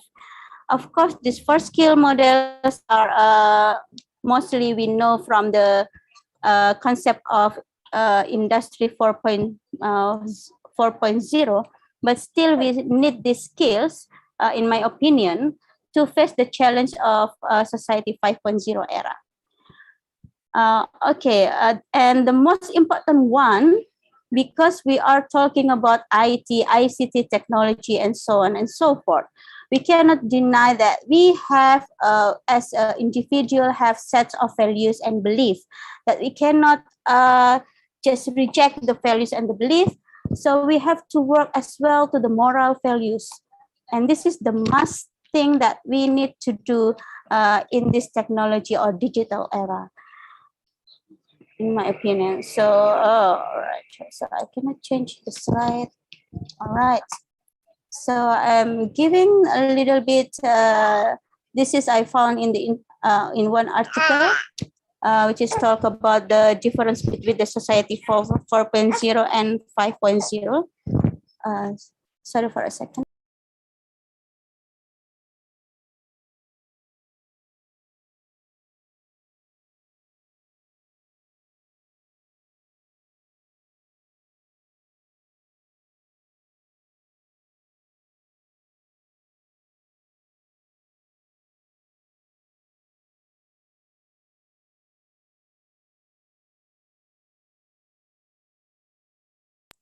All right, I continue.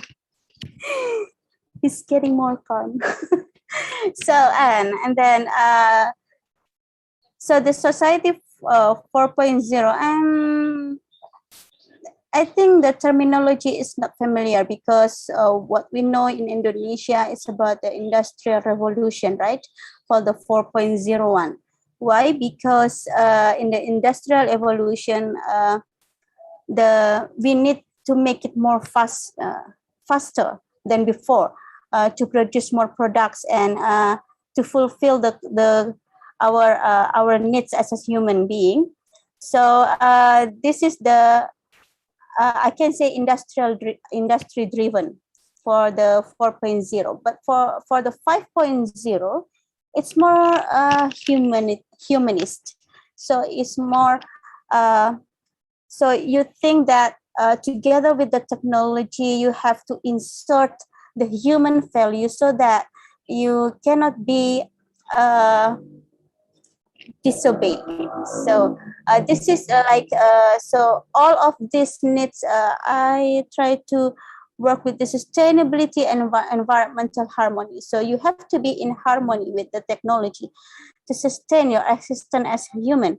So and these are all the skills needed: the problem solving and value creation, the diversity, we have to mention it. So I'm just thinking that if we are in the middle of Society 5.0 and we are still embedding our values, our local indigenous knowledge for creating the technology. So probably Japanese robot, for example, or Iraqi robots and Indonesian robots will be different because they are working and created by different sets of values and beliefs. So this is what I'm thinking about the Society 5.0. And while I'm trying to come across to the internet and trying to seeking the keyword Society 5.0, I come across a website called Society 6.0, which trying to focus on the sustainability and then also the moral values in our community. So this is a very important because I don't know until when we can develop this concept together as a human being, until 10 probably, or until a million.0. So still this the concept getting changing so fast. And then for that, as students in this year, for example, you may be become different students when you reach your end year of the on campus. So, all right.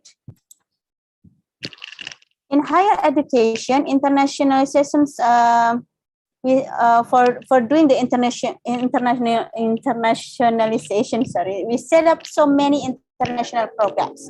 So, for example, exchange students, and now we are doing this through the summer camp programs, and then we are also doing the credit transfer, double degree, and joint conference like this, and joint publication or research, and many more. You know, like a cultural exchange, and so on and so forth. And this opens opportunity for you as students to get involved.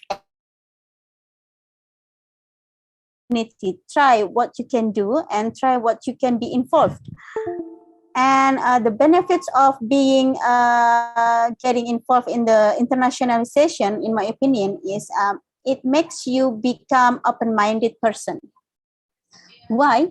Because you will get involved in the global cultural understanding. For example, the Iraqi students come to our campuses, and we also communicating and then interacting with them. So we are trying to understand each other's cultures. And this is in some points, if we go together with so many nations, then we will come up with the global cultural understanding. And this is a very important thing for us as a human being to get in harmony. And also we will get the global knowledge. Yeah, we will become not only the students that know what's the knowledge in this country, but we also know in our department or our subject matter, for example, what's going on in Iraq. What are they teaching? What kind of mathematics they're teaching for their elementary students, for example, because I come from the elementary school department.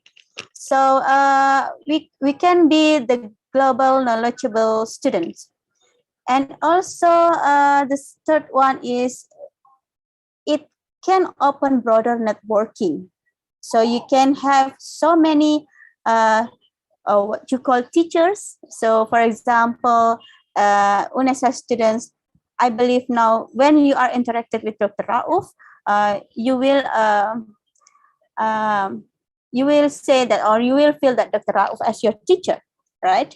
So it opened broader networking for you. Also, you may working together with your Iraqi students later on in the future. So actively being a part of global society. So to be an open-minded person, you cannot stay still, right? So you must try to get involved in the global society and try to see what is the global issue. What can I contribute to solve this issue together with my networkings abroad? So this is like raise your awareness as the global part of the global society, and it's also like raise your feeling that, oh, all right, probably I'm living here in Surabaya, but I'm just the part of this very broader networking. Yeah, we have to be aware that we may losing our identity.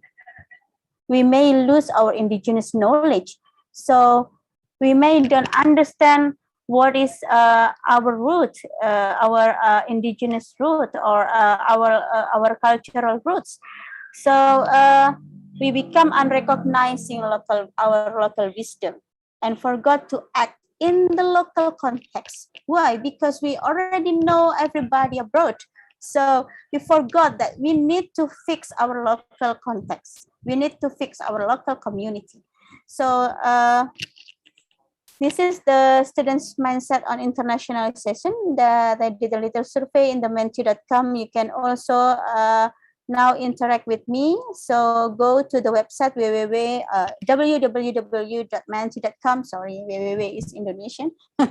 And then this is the code that you have to enter, 80895244. 80895244. So try to reach this, because in that survey, I try to collect the see the mindset, a student's mindset on internationalization, and what is student spirit, whether they like or dislike the international programs on campus, and also the students' resilience. What are they struggling, and that what are they the challenge that they face together. So because I'm not student anymore, so I need your opinion as a student, right? So go to this website. I'm opening it now, and then entering the code at 0895244. All right, I will stop my screen and go to the website.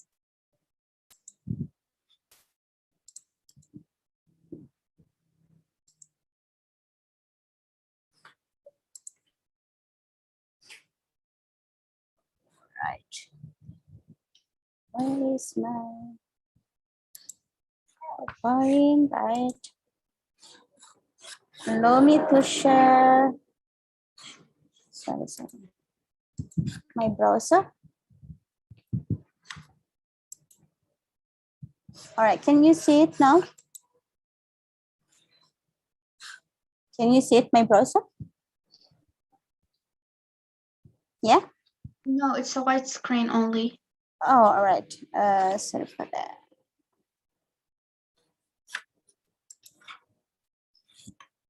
All right. I have to stop share and share it. Can you see it now? Yes, we can. Yes. To present this. So the first question comes, what word comes to your mind when you hear the word internationalization? If you want to participate in this little survey, you can go to the www.menti.com and use the code 80895244. Here, I already conducted the survey anyway, and then this is the words come through students' mind, right? So it's interesting to see the movement, because the three most coming words are globalization, English, worldwide, all right, cooperation. So this is like what comes to the students' mind when they hear the word internationalization. So it's about the globalization being across the globe, right? We're trying to reach the other side of the globe. This is the globalization, and this is about the worldwide. So we open our mindset. So we have to like become students with, like in Indonesia, we have I don't know what's the name, metaphor. like we cannot be in a box. We have to out of the box. So this is the word right that comes to the student's mind to express this internationalization, and also English as that we have discussed already with Dr. Rauf as the word language. So can English can be changed? I think yes, we can, because we didn't use English right in the past. So, but I don't know when. So interesting to see the movement, because like the word globalization expressed as well to other words, such as you can see like this is a being a part of the word. So overseas, right? So export and import, like, you know, like, oh, this is like a relationship between two countries and more, networks expand through, and so on and so forth. So this is, if we try to, I believe that if we try to like classify all the small words, we come up with this big words about worldwide, globalization, English, and cooperation. All right, now we move to the other slide. It's interesting to see when I ask the students' spirit, whether they like or dislike international programs on campus. I thought previously that 100% students will like, but it's not. So a few of you actually dislike these international programs. I don't know why. It's interesting if I want to interview like the dislike one this program or this idea of internationalization. So you will come up.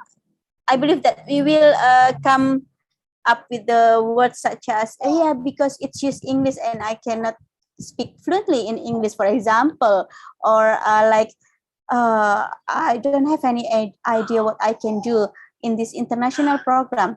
Don't have any idea probably, or I don't think that I can do something for the global community, or, you know, like that's other things that come up with your mind. So, so this is interesting to see the dislike ones in this survey. And let's go to the last slide. What do you need to be able to well adapt to the internalization policy on campus? So this is what the students reply to this question. The most, oh, my baby is crying again. Excuse me.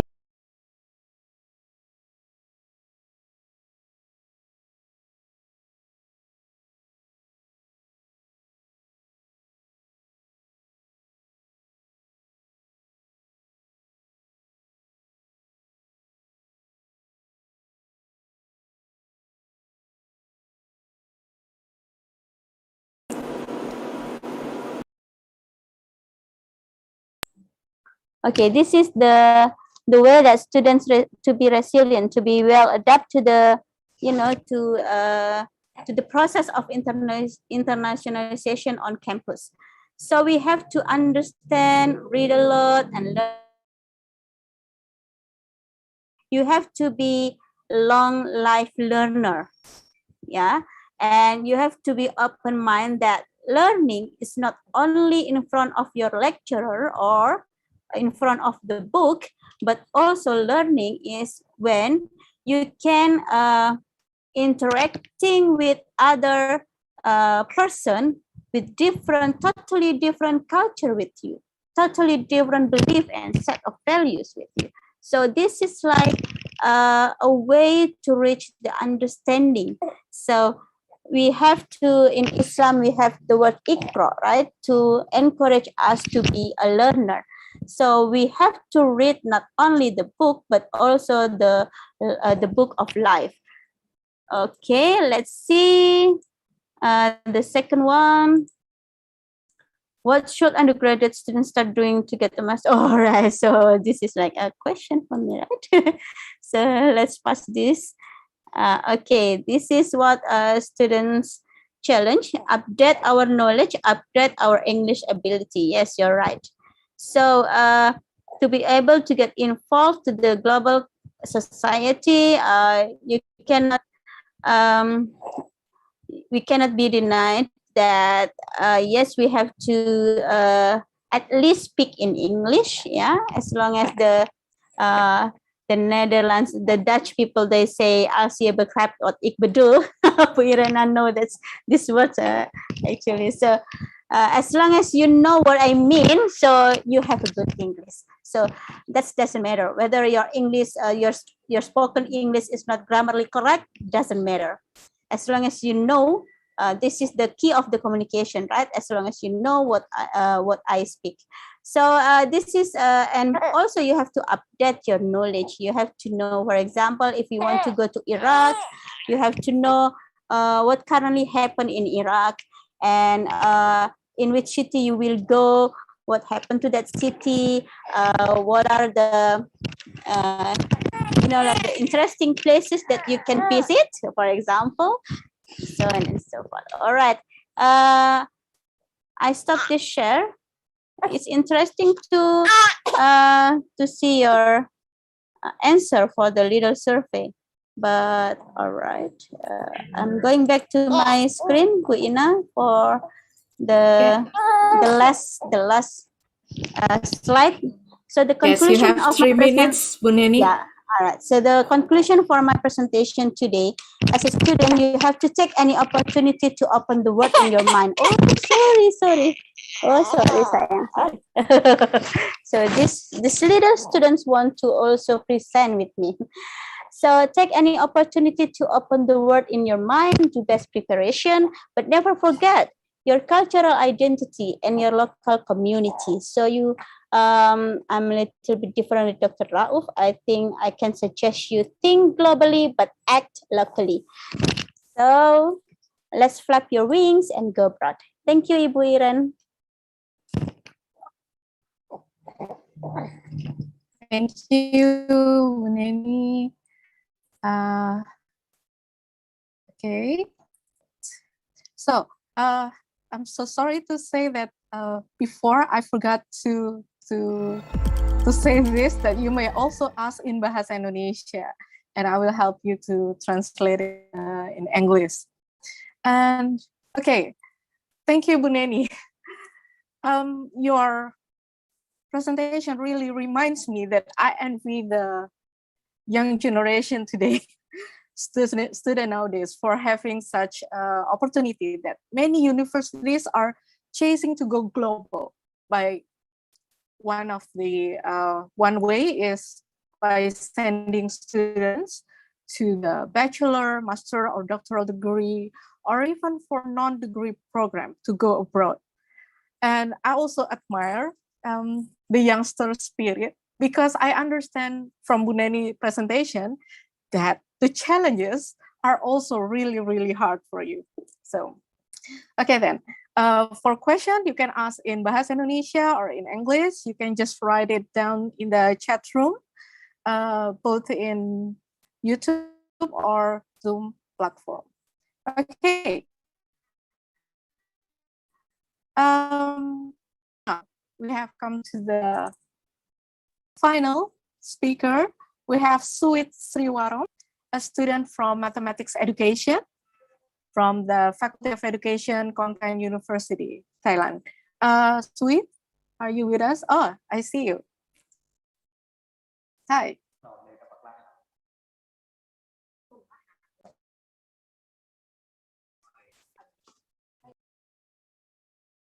Yes, hi, Sweet, you. Yes, so let me do the presentation now. Yes, okay, 30 minutes is yours, please.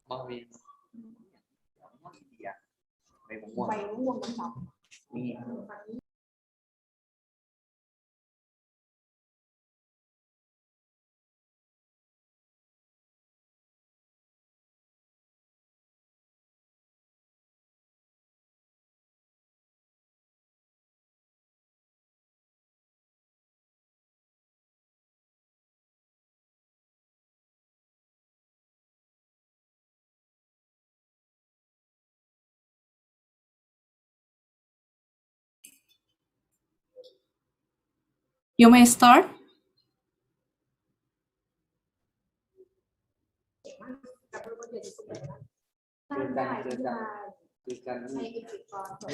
Okay, so good afternoon. Can you see my presentation?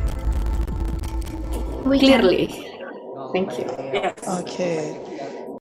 So let me introduce myself first. My name is Wit Sivarom. So I graduated from like bachelor degree in education in Khon Kaen University, major in mathematics. So now, like back to like 2 years ago, I used to be like visit the university like UNESA. So thank you for that. So it is the place to learn what about different.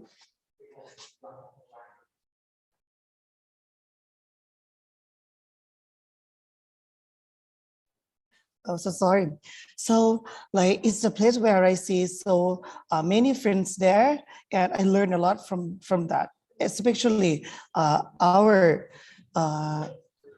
especially our tradition and culture. So now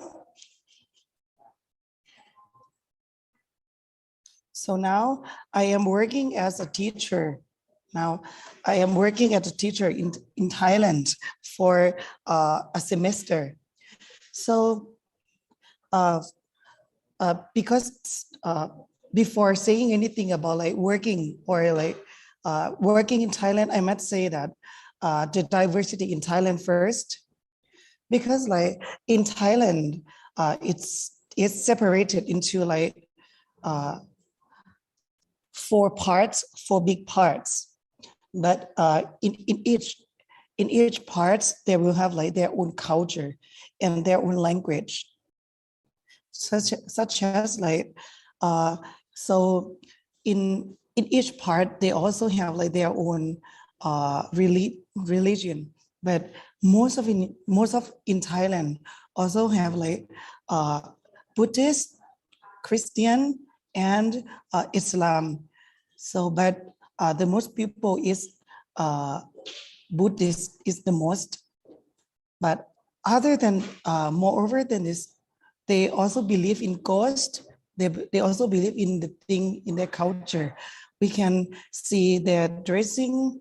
We can see like the way these two girls who wears a comero on here. So it's from like their part. So I'm gonna say that. I'm gonna say that it is so many kind of people here in Thailand. People speak different language.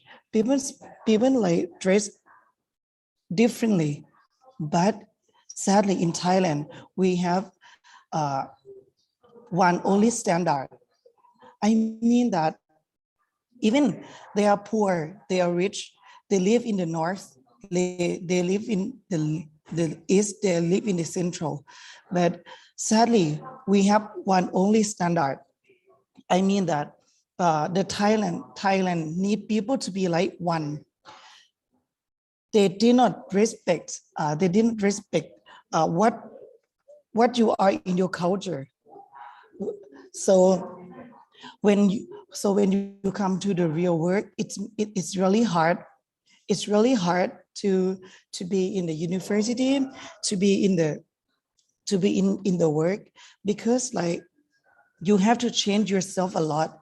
You must change yourself a lot. So sometimes you lost yourself because you have to adjust yourself to be one of them.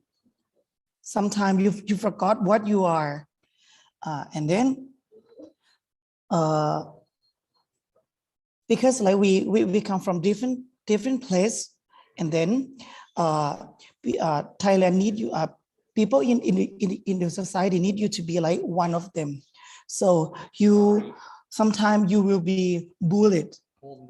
You will be bullied. You will be like sometimes you feel different, like very, very different. So you can't get along well with the people who work there, who live there. So before we going out before we going out of our home, the two things that we have to know, we have to do first is that know yourself and accept yourself, because I think that this is the way that we protect ourselves before going to other place. So know yourself means like, oh, you know, this is our root, this is where I'm from. This, oh, I'm black, I love to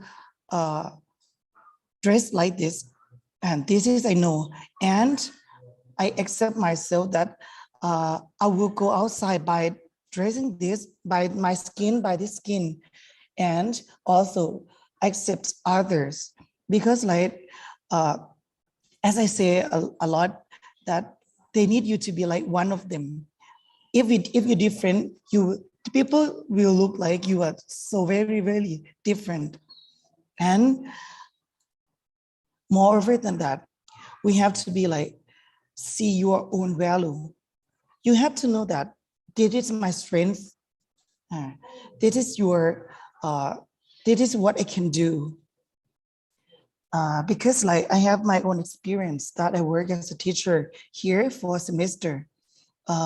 When you graduated, like you will be very young in the school or in the in your organization. So people there will not respect your idea. They will not ever listen to you, because like you have just come like new. So they don't treat people here in Thailand as equal. But we have to, so the thing that we have to do is that see your own value. This is what I can do. This is what I need to do. So let's see it. So in real working, as I say that, people will not like accept you as equal. So that means like in your work, you cannot like, sometimes you can't share your idea. When you speak, like no one listen to it. So moreover than that, it will decrease your self-improvement. You will be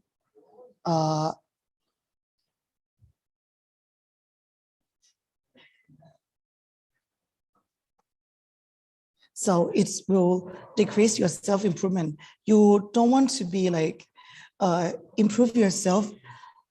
You will stop learning anything because you are blocked by people around you.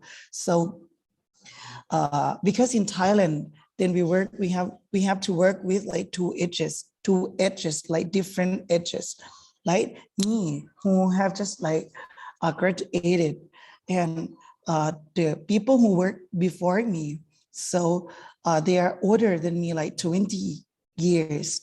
So the people who is that old will not accept our idea. And even you share your idea, you share experience, they will say that it's not enough. This is happening in Thailand in real working. So it's cursed that we're not there to speak. So when I graduated, oh, I do feel like this. So if you have to think that how the students feel, they also feel like they don't dare to speak because they are afraid, to speak. They are afraid that it will be wrong. They're afraid that they would be judged. So when you work, it is a lot. You will lose yourself. So you will be like really tried. You will not feel like motivated. You will not encouraged to improve yourself. So it's sad because like you will be, I mean, I can say that it's lazy because in our school, you have two students. If you're lazy, you lose yourself, then you feel like feel not to do anything. So it's mean the way that you hurt your student, because like it's not their fault to them, like to the way we treat them, because when you feel like not improve yourself, like the student will not get anything from the teacher. In Thailand, the like educational system is not good, but the only thing that they were able to be study is that the teacher give them guideline, give them chance to study. If the people who work as a teacher don't do this, the teacher, the student can study. So I would say that we can change them. We can even change what the society is. We can go out and say that, oh, you can't do this. You're supposed to do this. No, we can. But in real working, what we have to do is change our point of view. We have to change like our eyes, the way we look, to look at the things look at the better thing that is in that situation. I mean that if you work as a teacher, the only one happiness in the school is the student. So in my class, I really like give students the experience. I give the students experience to speak their idea, to speak what they want. They can complain my class even if it's not good, and you will get your students' idea to make your class be better. Because like in Thailand, the teacher not do this. They would think that the student they can think it themselves, but this is the thing that I need to change. I need the student to believe in themselves that they can do. So I change the way we we teach the student. In our culture, the teacher just only teach. The student can do just like good listener. If you say something, oh, it's really like big fault. So then I change the role. I change the role of teacher. I need the student to speak and I'll listen them more. So I teach mathematics. So I use, maybe you can search it. It is open approach. It is the innovation of teaching that I use for my student.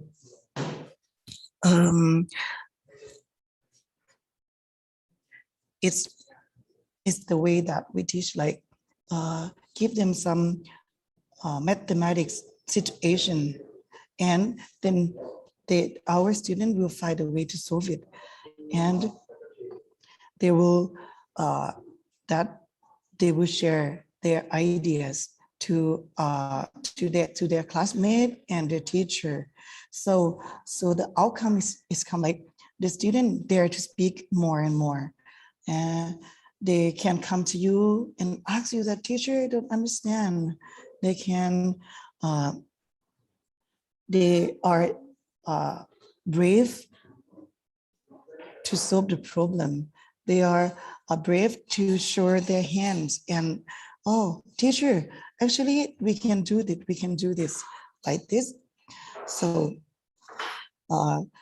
this is the little point, like a little point that we can change our society in this, because like in this era, I think that we are treated as we are young, that you have to listen, you have to listen, you have to believe, like you have to believe the people who is more aged than you. So then you will lose yourself, you will have no chance to find yourself, in Thailand, if you go to somewhere, people say that, oh, you can, you can.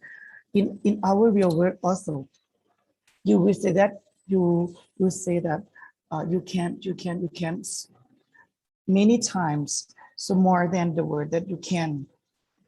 Just in the real society, you will hear no, no, no, no, no, no, more than yes, more than you can. So this is my experience about like the students before and now become a teacher.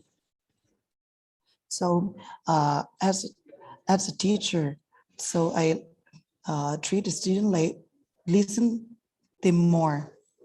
And as a civilian, if I go outside, in Thailand, we will have like the word. If you go outside, you see the people.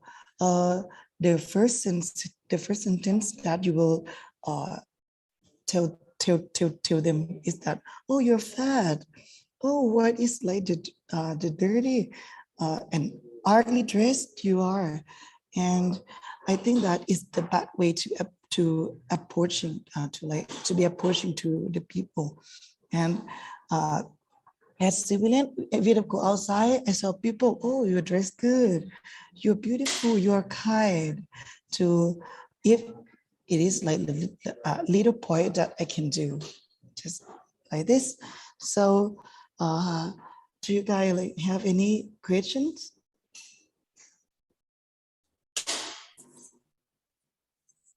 Maybe I have to be so sorry for my English.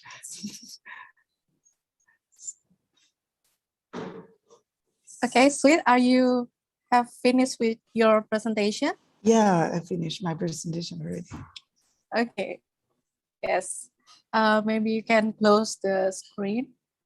Yeah, thank you so much for listening to me and giving me a chance to be at UNESA again, because like it's really warm. I feel very warm when you see your guide. Thank you. When did you visit UNESA? Last year's. When did you visit UNESA? Sweet? Okay. Maybe if COVID is better, I'll go like next year. I'll go next year for sure. Okay. Yes, yes. Thank you, Sweet Thank you so Sriwaro. much. Well, I feel you. I do support that in this advanced world, the digital world, the first thing that we have to do is put attention to ourselves, self-care, to who we really are and who we want to be, to strengthen our identity. Because in this 5.0 digital community, and I can understand that it is not easy, we really need to be, I don't know, to understand the need for ourselves to stand up in front of others. So yes, be strong. Okay. So ladies and gentlemen, dear participants, you may ask questions to Sweet Sriwaro or to Buneni, of course. Again, could be in Bahasa Indonesia and could also be in English. That would be easier. And we will go to the discussion of the question and answer session. Okay. Let me see. Do we have any question for Sweet or? Okay, participants, do you have any questions? You could also write in the chat box or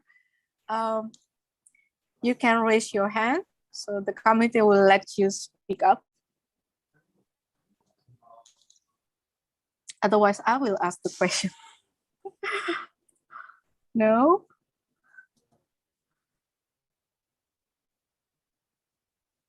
Okay, then my question to Buneni about how this, sorry, I really need to ask you this question. So how that, the university are running toward the global world. They are competing to become the best university, the world best university, or at least the world or the regional or even within the national. So how could you build the bridge between what the university want and preparing the students for it. You get what I mean, Buneni? No. Can you make it clearer? Okay, so we know that the university wants the good thing, the advanced thing. Let's go global, let's go abroad, let's go having this exchange program and whatsoever. And what about the students? And as I believe, like we have to prepare the students in the communication skills, which we don't really have because we don't have the English course, from what I believe. And about the soft skills, we also don't have that kind of program. So how would you suggest to build the bridge between the university program and how to prepare the university students to get along? All right, I think I get your point. Well, it's difficult, right? So I'm going to answer the question in the perspective as a lecturer, right? So as a lecturer, we have, before we ask our students to be open-minded, then as a lecturer, we have to be open-minded first. So the change start from the individual lecturers. So if we want our student to see the world in the broader perspective, so we have to keep updating what the broader perspective is about. What is the global issue right now? What is the the words needed for and what is the potential that our students in our department can be involved in the global issue, something like that. So, and we bring those contexts into our classroom together, side by side with the local context. So I'm the one that working with the local issue, like the global and local issue. So because I believe that those two issues are in discourse one another. The global issue comes because we have the local issue that is not solved yet. So that's why it becomes global, such as the global pandemic, right? Because each country, they struggle finishing this pandemic. And because like the local community, each certain country like Indonesia, for example, it's not yet finished this pandemic. So it becomes still the global issue, because I believe that there are still several countries like us. So start from the small thing as a lecturer or as a teacher or educator from ourselves. So we have to be open-minded. We have to keep updating our knowledge. We have to know what happened in the world, what we can do based on our discipline, and then bring those into our classroom where the university students are working with us. So we show this to them, but together we have to also introduce them or remind them that they also have the set values and believe the moral values that good that they can use to be in the global discourse about the to solve the issues or the problems. So I think that's the strategy that I'm usually doing in my department and also with my students as well. Yes, thank you, Buneni. I just want to say, of course, you can. It's easy for you. You can be the model because it's you. Yes. But thank you for answering. Yes. And I also admit that you are such a role model for us. Okay, let's see if we have another question.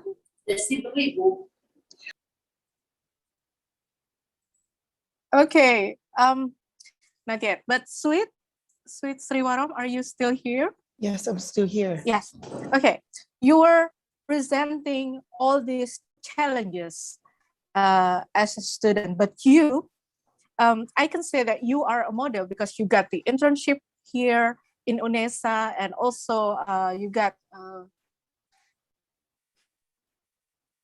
also many scholarship and internship in other places too. So how do you deal with that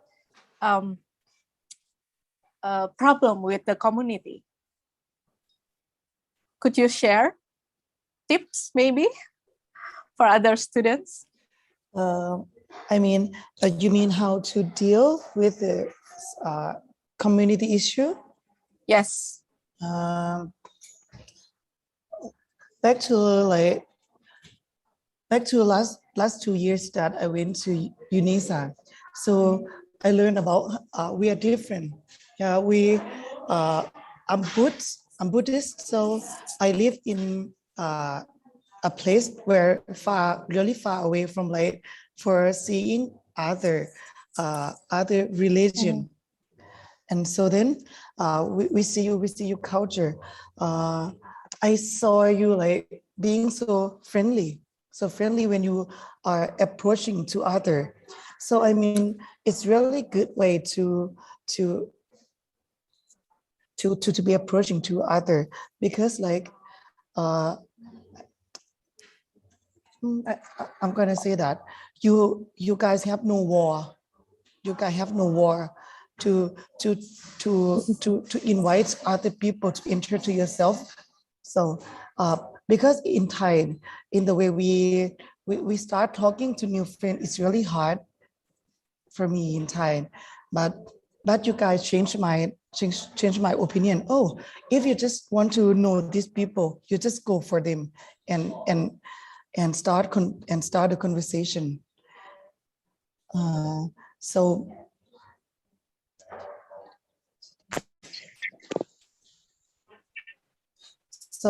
I think that if our community have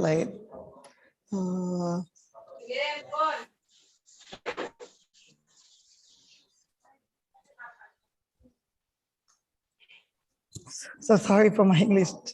I mean that in Thailand, because in Thailand you will be judged a lot, because knowing new people, or people come to you, you will come in the bad way. So to deal with our universe, our community, I mean, we should respect other first. So respect what they are, respect what their identification. So then we just know that we're different and treat them like equal. So thank you. Thank you, Sweet Sriwarom. So I hope we can learn from your experience. Okay, ladies and gentlemen, dear participants, we have completed our session, the second one, with Ibu Neni. Thank you so much, Ibu Neni Mariana. And thank you so much, Sweet Sriwaro, for your experience and encouragement for us. Hopefully, we all can learn from that. Yeah, and we see. Okay, so that's all for today from the 4 speakers. Thank you so much for joining us until this later. And I'm going to give the session back to the Master of Ceremony, the FC.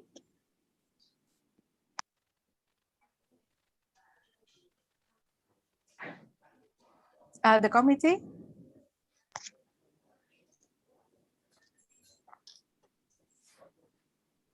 Yes. Yes, please take over. Okay, thank you, Miss. Thank you, Miss Iren, for guiding the main session.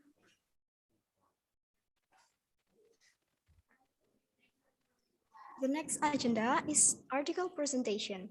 We will break the room into 4, and each room guided by moderator.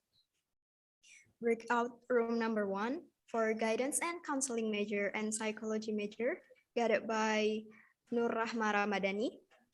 Breakout room number 2 for informal education and educational technology major, guided by Sonia Ella Nurah. Breakout room number 3 for special education and elementary teacher education major, guided by Alfa Landa. For moderator, please stand by into each rooms. And for participants, you can check the breakout in our chat room. Please join into one of the room.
so for the presentation, now I will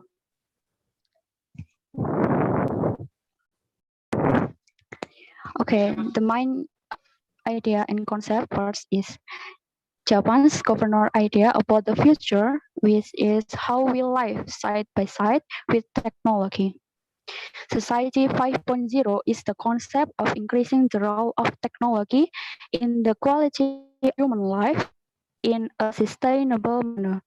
This concept departs from the concern that the role of humans will be replaced by the technology that is growing rapidly. So a concept that aims to empower and enhance the role of human resource in a sustainable manner is needed. Second concept is people is the key in this society. Need a great integration to make people ready for this society, and education is the most important way. In life, education is most important part and must be in line with the times. Every human being has the right to get an equal education in order to prepare himself for to face various challenges of life, including the challenges of technological progress. To answer the challenges, the government must form an appropriate model or concept of an education system.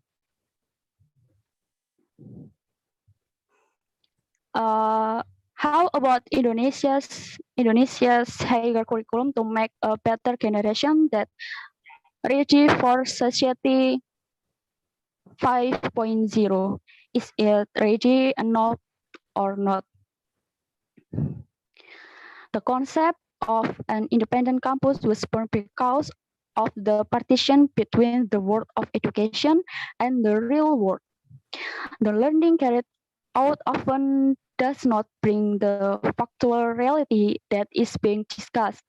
As a result, there will be a gap between the world of university and the world of education. Education and the real world seem to be two independent entities that that are uh, that are separated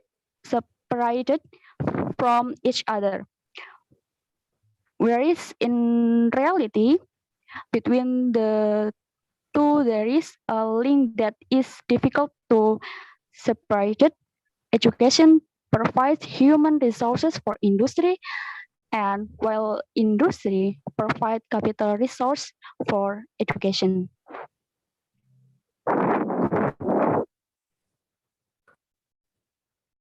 All right, in this article, we're using method of literature study, and we're found out 14 resources within 12 journals, one book, and one official website.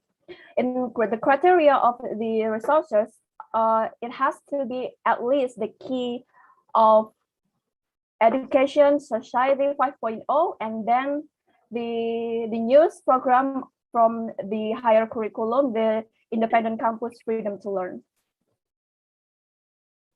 And we going into the human skills for society 5.0 and the education curriculum. As we know that we're going through a lot of society from society 1 until society 4, and there's like being our journal and our revolution as a human in this world. And in the middle of technology development, human needs to adapt their behavior and skills in order to stay alive and continue their existence.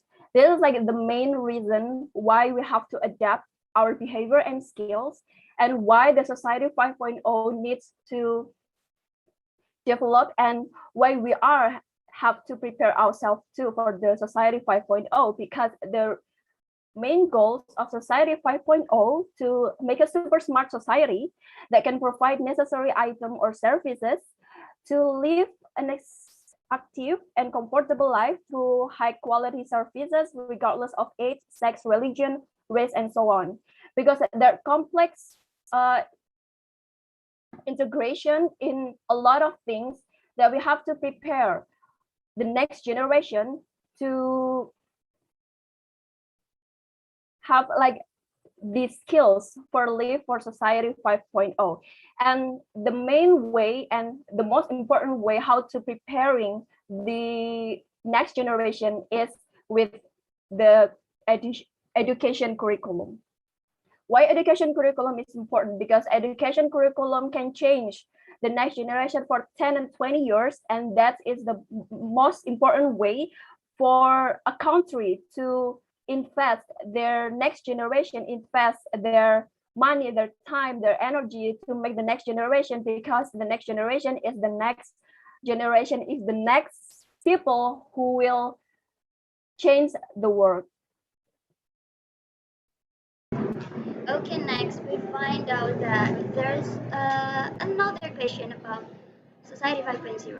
Renewal at any time that is always evolving requires human resources who are able to innovate. One way is through education. The result of this education are not only in degrees and theory, but in practice to produce a renewal and become an agent of change, where the educational unit that plays an important role is higher education. There are several skills that must be possessed by someone to prepare themselves to enter the era of Society 5.0, namely problem solving or a person's ability to solve problems, not only personal problems but also quite complex problems, or a person's ability to think critically, not only able to think critically in the classroom but also able to think critically in a social environment. Next is thinking creatively, or the ability to think creatively and innovatively. Considering that the times have changed along with the increasing demands of the world for new things, therefore, creative thinking is one of the abilities that must be possessed by someone in an effort to welcome Society 5.0. There are two ways to complement each other, as a contemporary society has become more technology aware, offering clues as to what is to come with Society 5.0. First, humans are becoming more closely integrated with artificial devices and systems, and thus becoming more computer-like. Second, computers develop greater intelligence and create social, emotional, learning, and evolutionary capacities, and thus become more like human-like. And the last, but not least, the conclusion. Okay, we go to conclusion, please. The development of the world and technology that can't be stopped make humans have to adapt to the environment in which they live in order to survive. The concept of Society 5.0 by the Japanese government more or less changed the mindset and plans for the next decade. This concept that combined human life with technology in order to get a comfortable life and easy accessibility. The education sector is an important field in helping the realization of Society 5.0. The formation of human resources in accordance with the needs of the time can be done with the education system and various educational programs, one of which is Merdeka Learning or Merdeka Campus. Freedom in determining the focus of learning allows students to develop optimally in the academic field. Not only in the academic field, but independent learning also pushes students to gain experience in the world of work with the campus internship program. Then they can also continue their education abroad with the IISMA program and many more. This independent learning program can train the skill needed to face Society 5.0, because at that time, humans are at the center of the development and implementation of this Society 5.0, so that the resulting human resources can compete to innovate in the development of Society 5.0. So independent campus and freedom to learn program could train the skill that to be needed for facing Society 5.0, because the human center itself. Hence, college students could optimize their scientific development to compete with everyone for innovating Society 5.0's development. So that's all for us. I'll give back to Mayang Pramesti.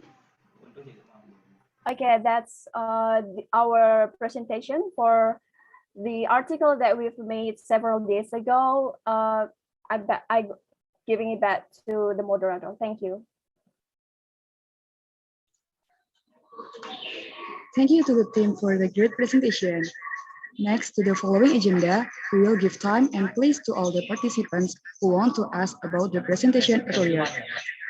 I'll give you all 2 minutes for us and the presenter will give you an answer.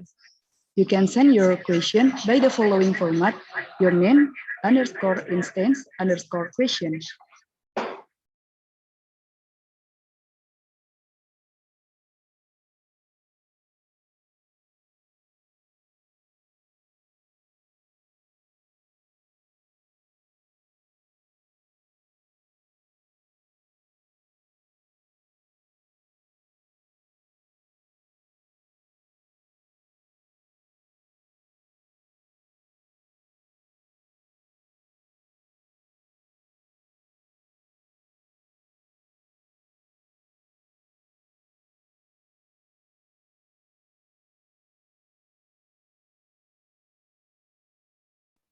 Masih terus.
Creative 5.0 era. Indonesia is a country that has a variety of cultures, one of which is traditional dance. However, in the era of Society 5.0, where technology is growing rapidly, various cultural are forgotten, one of which is traditional dance. Interest data cultural in Indonesia so that there are several cultural, for example, the bush art pattern, performance, and performance lumping hearts art, and a beautiful puppet show only reach 0.67%. Low cultural interest in Indonesia, society intensive crisis and extension indigenous Indonesia culture in the future, even their call because of recognitive of Indonesia culture as a culture belonging to another country. On the other hand, education is one and sphere of cultural recognition. In this case, there is Indonesian language lessons are taught in school, elementary, or special school level, where is Indonesia language lesson according to syllabus and the 2013 curriculum and has basic comprehension and allowed to be integrated with introduction to Indonesian culture. Therefore, the integration of Indonesian language learning with Indonesia culture, especially traditional dance, require the integration of approach learning media, one of which is micromedia flash technology. The methods of writing this work use a descriptive method with a quantitative proof. While the problem assessment to create a solution to this problem is carried out using a literature study method with a journal, one book, and one office website that is alike with the concept of ideas. The sign of dance interaction Indonesia language learning is a medium developed with macromedia flash with an animation program that is used by animator to product professional animator. Material Indonesia is accordance with KD in the syllabus and lesson plan, and the practice question based on two important aspect education in the 2013 curriculum, namely HOTS, higher order thinking skill, and 4C, creative critical thinking, communicative and collaboration in the form of an analysis of this relation between Indonesia dance and the material being studied and practice communication, talk, and collaboration. The stack follows a linear sequential model consistent of 1. Problem analysis stage, 2. Need analysis stage, 3. Design stage, 4. Assembly stage, 5. Testing stage. Prediction of implementation. First, the emergency a sense of fun because of the delivery of the material more innovative learning.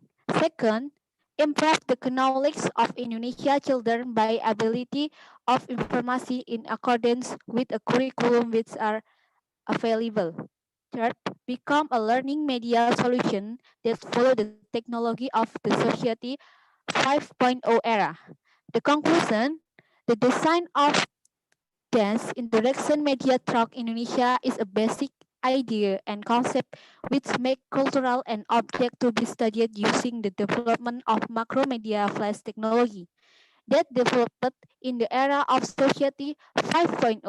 So it is hoped that the cultural will remain sustainable as to until the spirit of love for the homeland in Indonesia in the current of society 5.0 era. That's all I have to say about thank you. Wassalamualaikum warahmatullahi wabarakatuh. Waalaikumsalam warahmatullahi wabarakatuh. Thank you very much to Nisbiatul Mubarakah for your presentation. And then for the audience, have you any question? If you have any question, you can open your mic and or you can write in the box.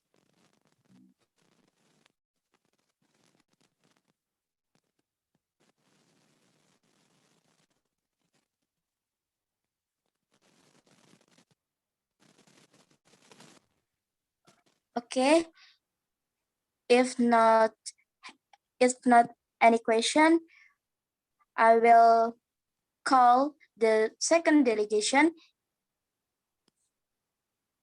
Now, second delegation is from elementary teacher education to Fahrina. Please come and presentation your article. Are you ready, Fahrina?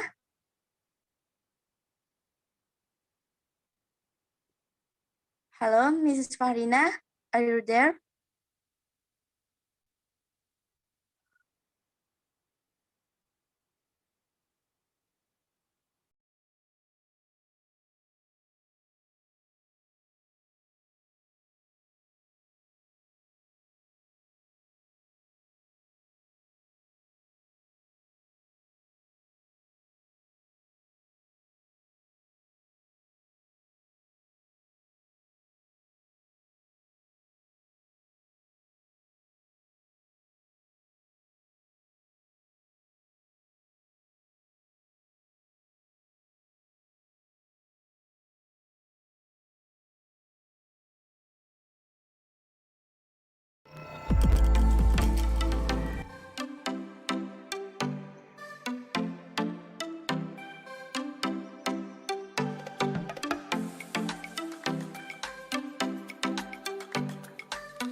Nisvia, kita pakai bahasa Indonesia aja deh biar lebih gampang.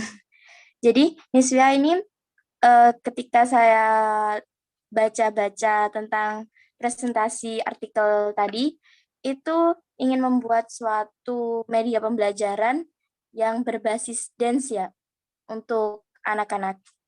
Dan itu jadi dari dance itu bisa menjadikan anak-anak itu bisa memahami tentang bahasa. Seperti itu kah? Oke, terima kasih Alfa atas pertanyaannya.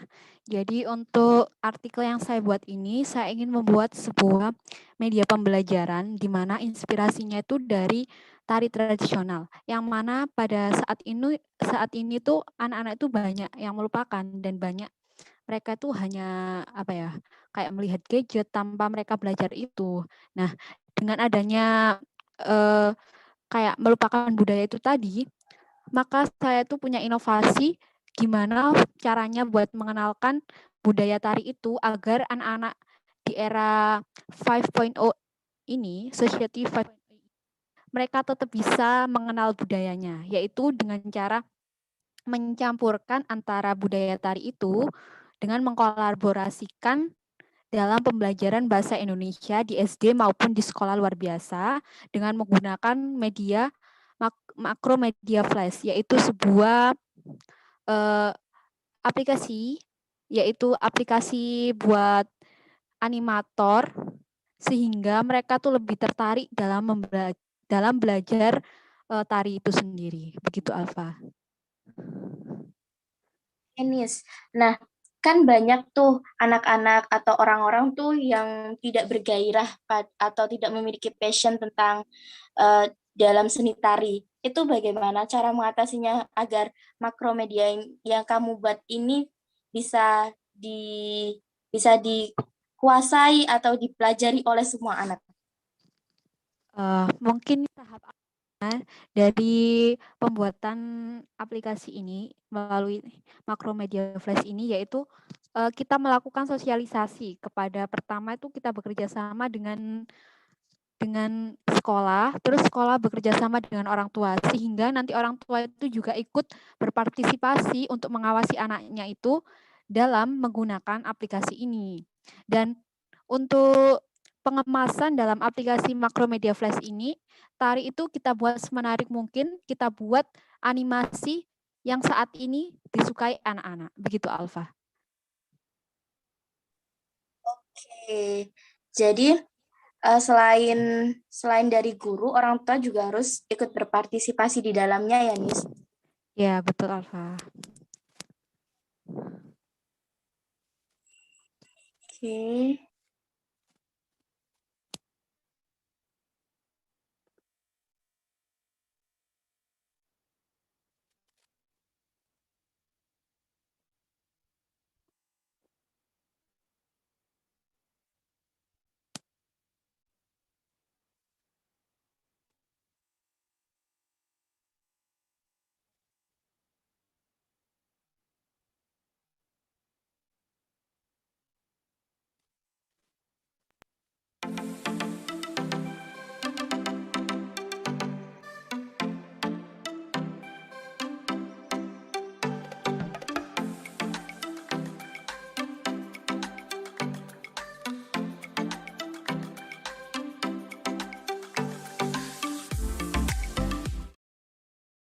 Chat.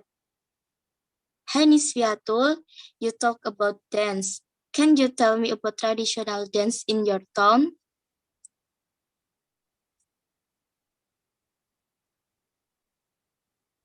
Jadi Nisvia bisa tidak menceritakan atau menjelaskan tentang tari tradisional yang ada di kotamu? Oke, terima kasih atas pertanyaannya. Mungkin bisa langsung saya jawab ya. Untuk tari tradisional di daerah saya sendiri, saya kan tinggalnya di Jombang. Nah, kebanyakan di sini tuh berkembang tari remo. Nah, biasanya tuh dipertunjukkan seperti wayang, terus ludruk, itu banyak sih untuk tari remo ini dipertunjukkan. Dan untuk masyarakat untuk kesan masyarakat sendiri itu juga banyak yang minat. Namun untuk masyarakat yang sudah dewasa, untuk anak-anak sendiri tuh jarang untuk melihatnya. Begitu. Terima kasih.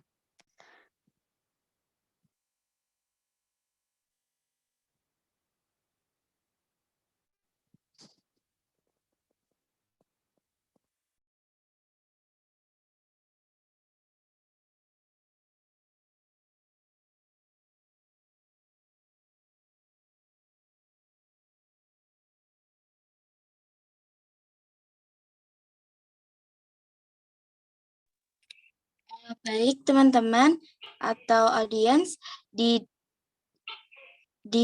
room chat itu sudah ada presensi.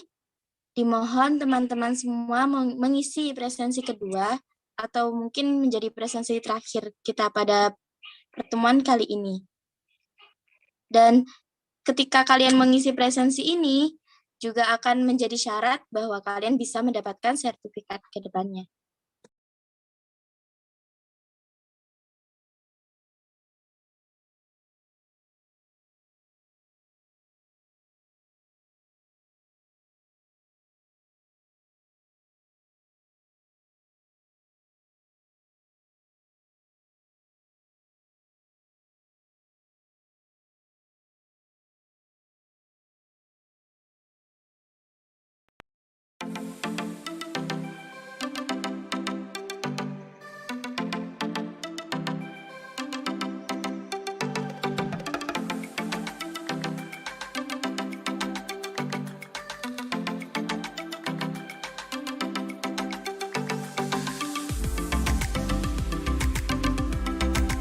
Oke, sambil menunggu Mbak Fahrina, saya mau bertanya lagi nih kepada Nisvia. Untuk tari tradisional yang ingin kamu masukkan di aplikasi atau makro teknologi itu, tari tradisional mencakup seluruh pulau Indonesia atau mungkin dari beberapa saja? Oke, terima kasih Alfa atas pertanyaannya. Untuk pengembangan di media ini, pertama kita melakukan observasi di sekitar kita. Nah, untuk rencana awal itu hanya di sekitar Jawa Timur dulu. Kita mencakup secara lokal dulu. Misalnya kita masukkan tari remo untuk dijadikan sebagai objek. Nah, kemudian jika media pembelajaran ini sudah berkembang dan memiliki impact yang besar terhadap dalam pembelajaran, maka kita akan melakukan pengembangan untuk ke seluruh Indonesia dan mencakup semua tari akan kita masukkan. Begitu, Alfa. Oh ya, Nis, rata-rata tari di Jawa Timur itu kan, apalagi gending lagunya itu kan menggunakan bahasa Jawa ya, atau Java language. Nah itu kok bisa sih menjadikan itu sebagai media pembelajaran untuk bahasa Indonesia?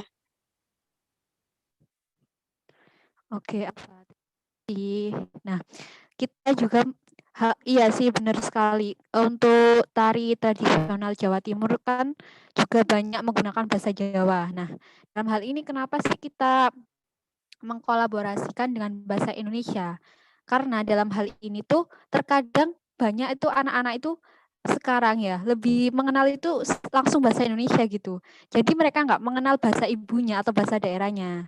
Nah, dengan kita adanya kolaborasi antara tari tradisional dengan pengembangan dengan pembelajaran bahasa Indonesia ini, kita harapkan bahwa bahasa daerah ini mampu terangkat dengan adanya pembelajaran bahasa Indonesia.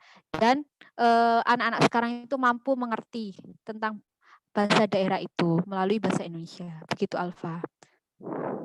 Oke, jadi nanti lagu-lagunya atau lirik lagu tariannya itu akan sedikit atau banyak dirubah ke dalam lirik bahasa Indonesia, begitu ya?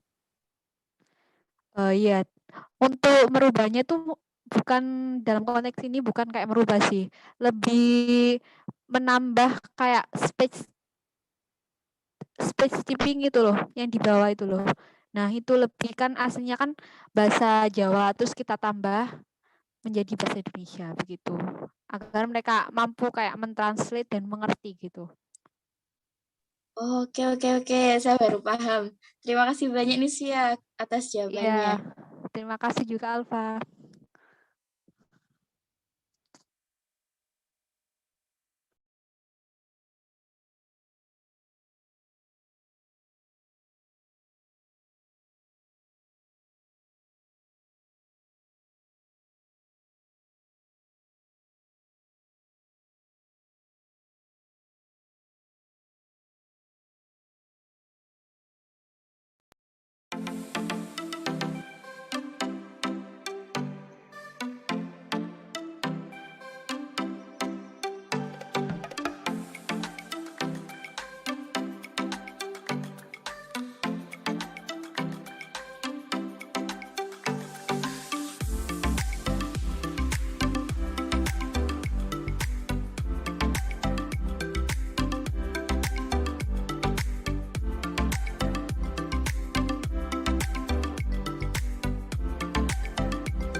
I will do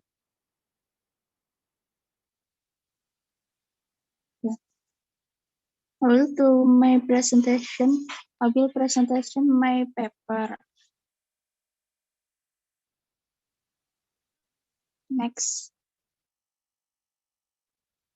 And the title, the role of education of millennial children by prioritizing the development of character education in life.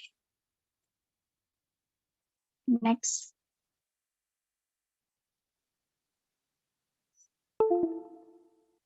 Education is a means or container to get a good and adequate scientific process. But there are still many people who do not use or take these facilities to hone their capabilities. Education is also a determinant of everyone to gain knowledge that can make themselves superior in their fields. There is one factor that can help children to develop or not develop themselves well, namely character education. And in this case, character education for millennial children is now starting to disappear of it due to internal and external factors. The internal factor itself is the lack of the faith in oneself and the lack of attention or affection from parents in applying good attitudes, and traits in daily life. External factors are caused by the child's own environment, namely the wrong association, poor spectacle, and inadequate education. The factors that cause the lack of application of character education in children can be eliminated with the help of many parties concerned so that the millennial generation get good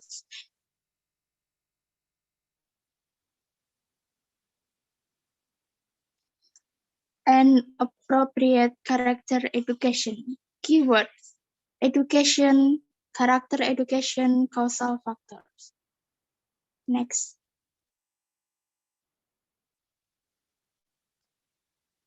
Likewise, with character education, the application of character education to children should be applied from an early age because character education will grow over time. When children are applied in a good and healthy character education level, then they will grow according to the application in their lives. But on the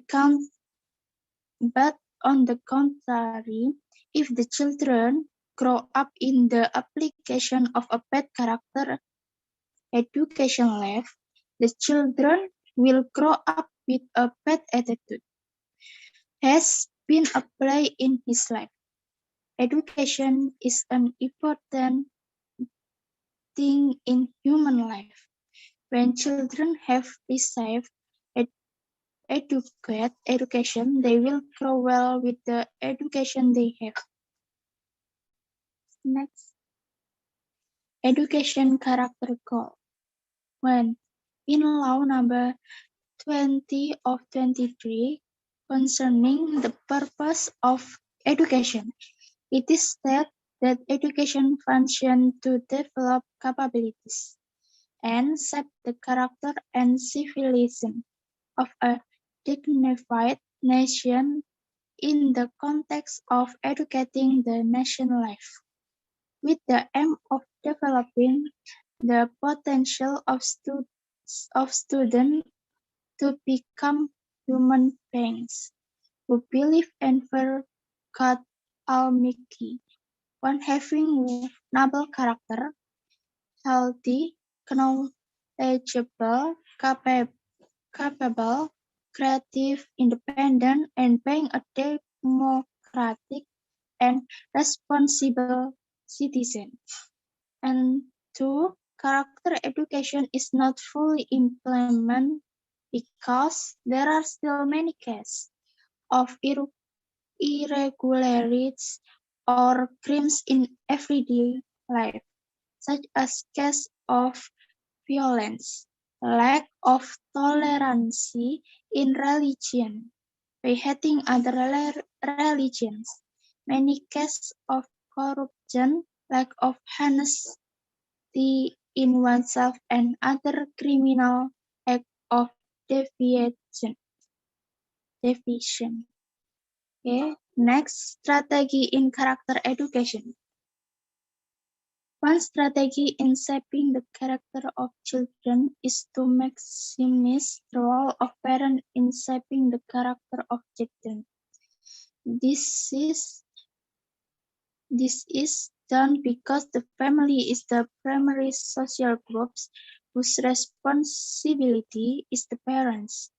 The school strategy in stimulating the role of parents in maximizing character formation in students is to raise character value aspects of the vision, mission, and goals of the institution, and try make it happen through real activity. Build strong relationship in an effort to strengthen character value for students. Preparing education were educators so that they can prioritize responsibility for the success of character education in students. And number 4, encourage school that can support character education.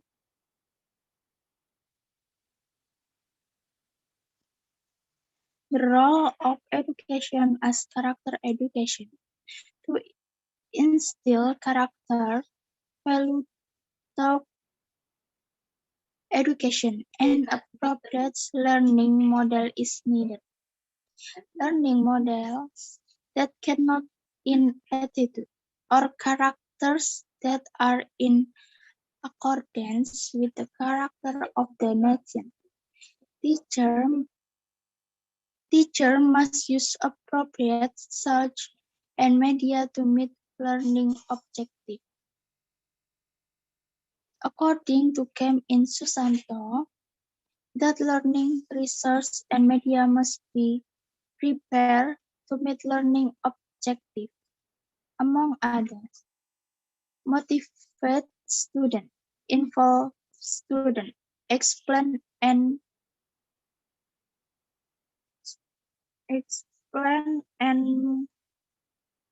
generally increase knowledge and skill but can stimulate student activity in attitude so that there is development in students grasp the content of the subject and provide opportunities for self-analysis of individual performance.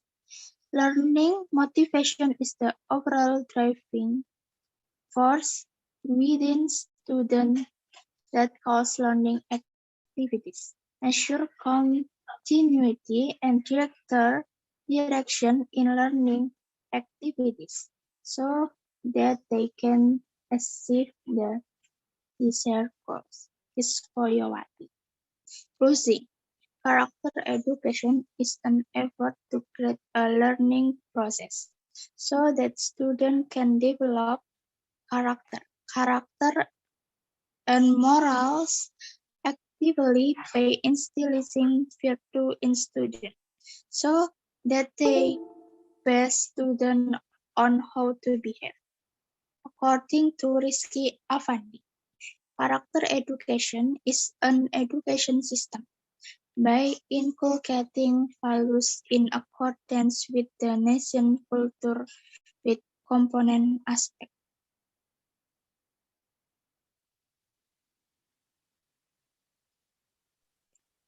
Okay, thank you very much to your presentation, Ms. Fahrina. Okay, from the audience, have you any question for Ms. Fahrina?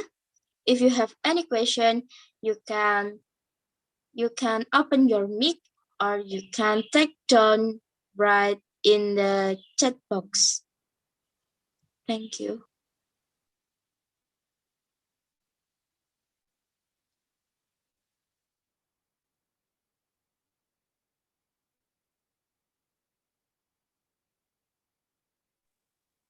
Okay, Mrs. Fahrina, in the text box, chat box, you have one question. Hi Fahrina, what are your hopes for the existence of character education in the school, family, or campus environment? Thank you.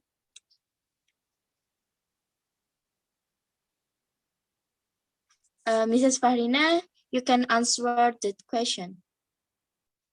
Okay, I will answer. Okay, I will answer this Wulandari. I hope for school, family, or campus always healthy character because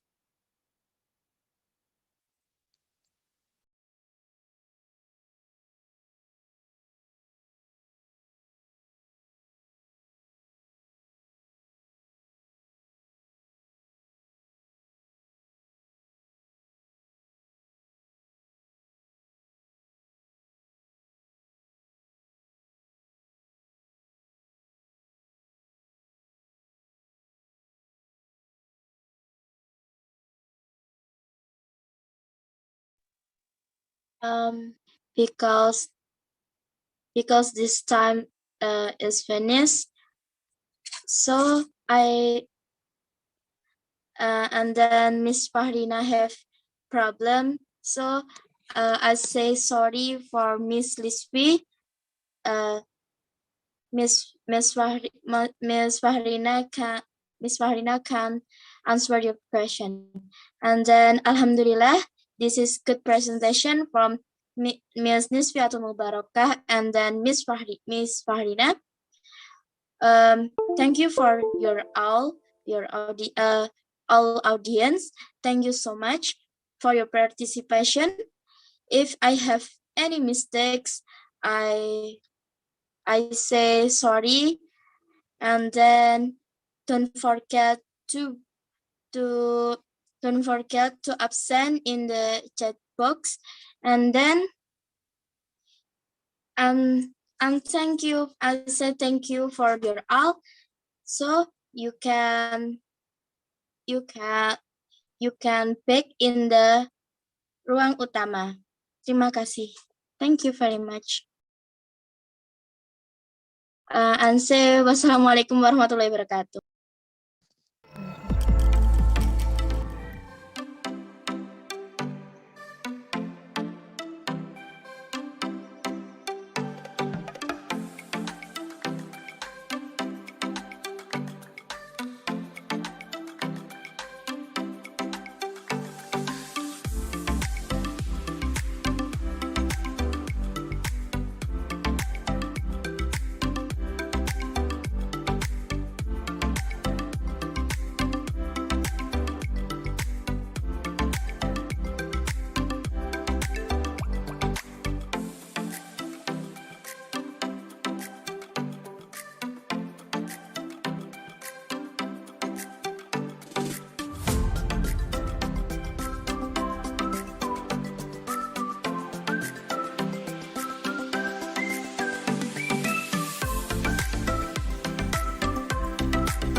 Recording in progress.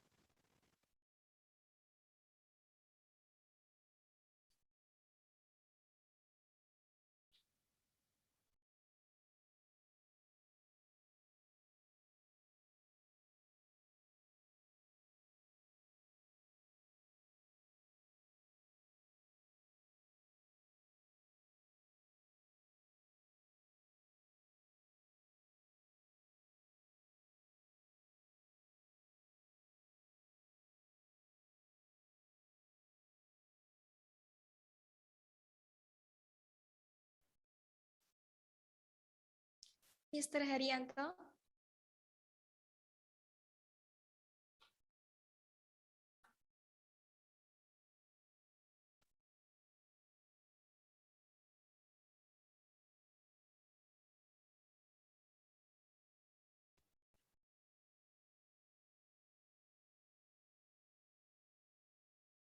Mr. Haryanto, are you stay in the Zoom?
While waiting Mr. Haryanto to join the meeting, we will back after this.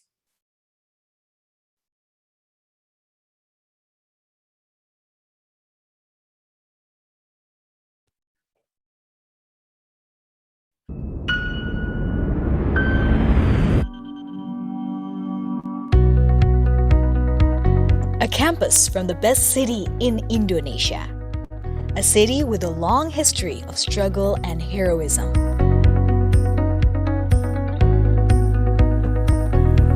Welcome to Universitas Negeri Surabaya. Founded in 1964 as a teaching institute for education under the name IKIP Surabaya, to be an educational institution that carries the mandate as a university that produces educators, along with the development of educational needs in the vast globalization era. UNESA maintains the spirit by establishing itself as a center for education development, preservation of traditional arts, sports science, and inclusive services for people with disabilities.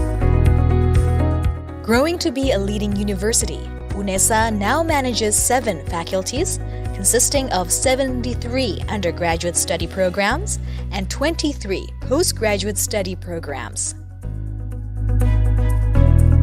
Faculty of Sports Sciences.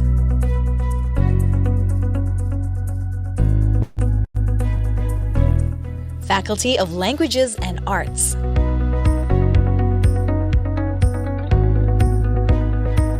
Faculty of Education Sciences.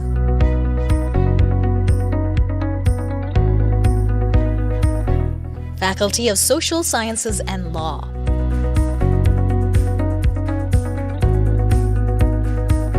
Faculty of Economics.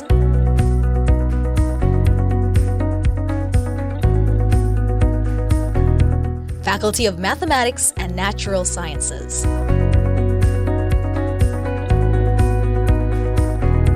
Faculty of Engineering.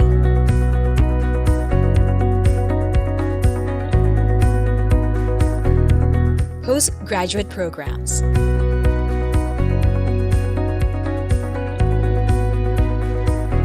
Managing 2 fields of study, education-based and non-educational study programs.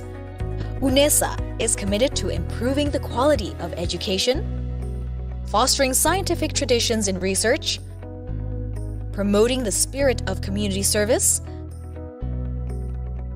collaborating with stakeholders, and performing excellent, transparent, and accountable services.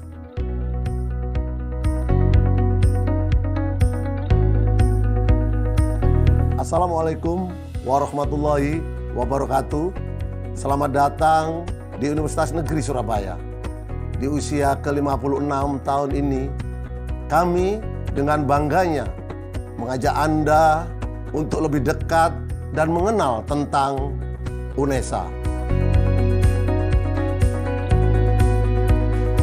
Kami terus berkomitmen tidak hanya menyelenggarakan pendidikan terbaik bagi tenaga pendidik profesional masa depan, juga sangat berfokus untuk menciptakan lulusan yang berkarakter, tangguh, kreatif, inovatif, dan mampu berkolaborasi pada siapapun, berbudaya yang humanis dengan spesifikasi yang unggul dalam hal seni, olahraga, dan pendidikan disabilitas yang komprehensif. Education is not only the key of our existence.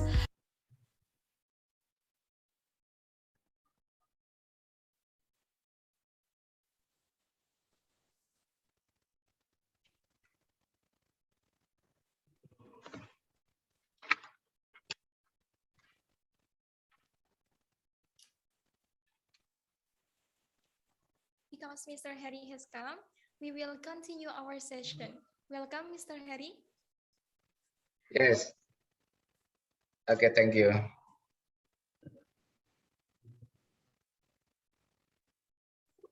Mr. Harry. Okay. Bismillahirrahmanirrahim. Assalamualaikum warahmatullahi wabarakatuh.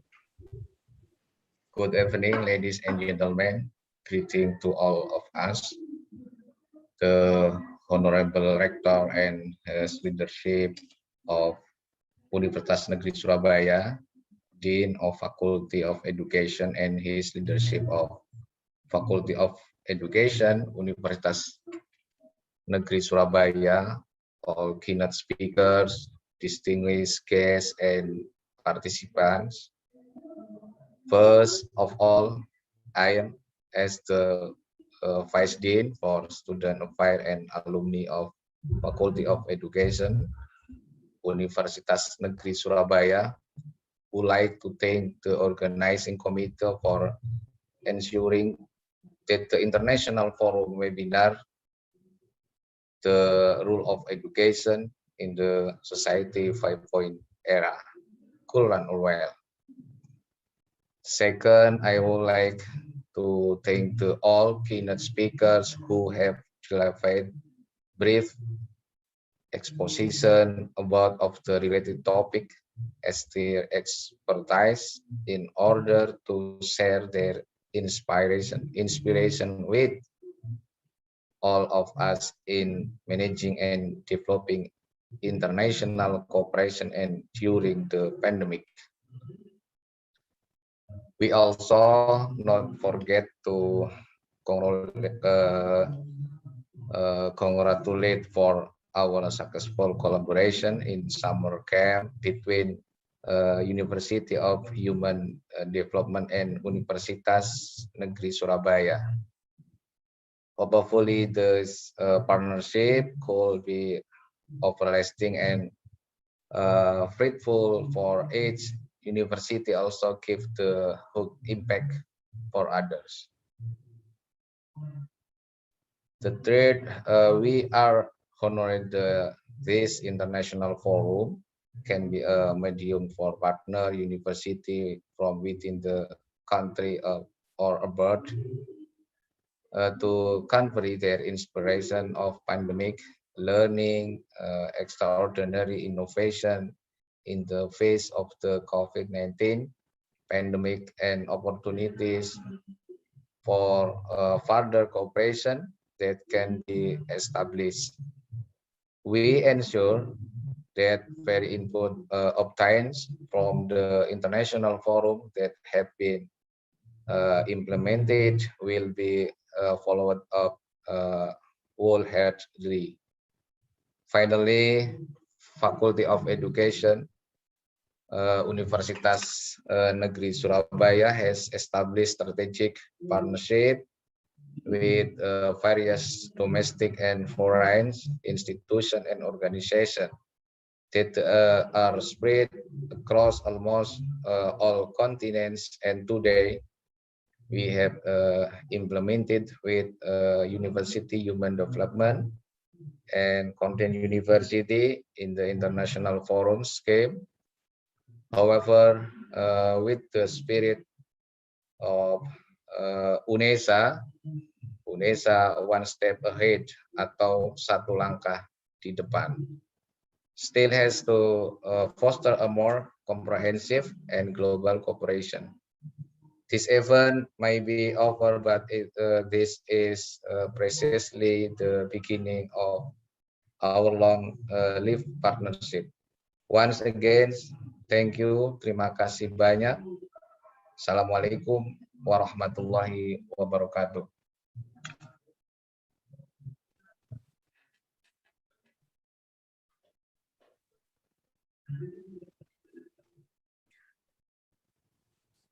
Thank you, Mr. Harry, for your closing speech. Finally, we get to the last session in this event, that is closing. However, before ending this webinar session, we will take a group photo. For the participants, all moderators, and all of the speakers, please turn on the camera. While waiting, the participants can fill the form in the chat room to get the certificate.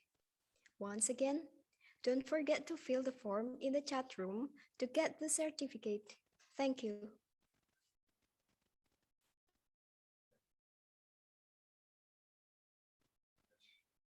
At this time, we will take a group photo.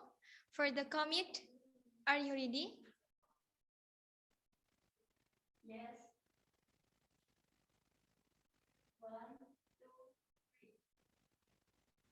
Next slide. 1, 2, 3. Next slide. 1, 2, 3. Next slide. Okay, done. Thank you for the committee. And I would like to say thank you very much to Makeover as our sponsor in this event.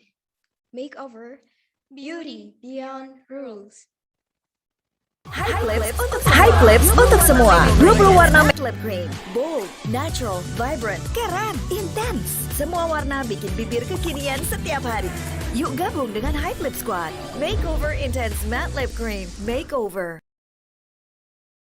New dari Hydrostay, fresh face pakai Cut to Smooth Glow. Makeover Hydrostay Glow Foundation dan Makeover Hydrostay Toothbrush dengan Deep Hydrating Actives. Stay hydrated. Smooth Build Cover, BB Radiant Flush, fresh face pakai Makeover Hydrostay Glow Foundation dan Toothbrush. Makeover.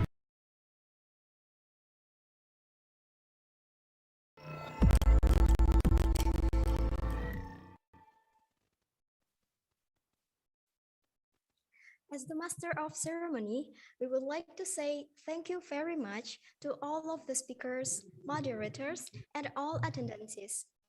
From the deepest of my heart, we do apologize for our mistakes. Thank you very much for your kind attention and see you in the next event. Wassalamualaikum warahmatullahi wabarakatuh. Waalaikumsalam warahmatullahi wabarakatuh.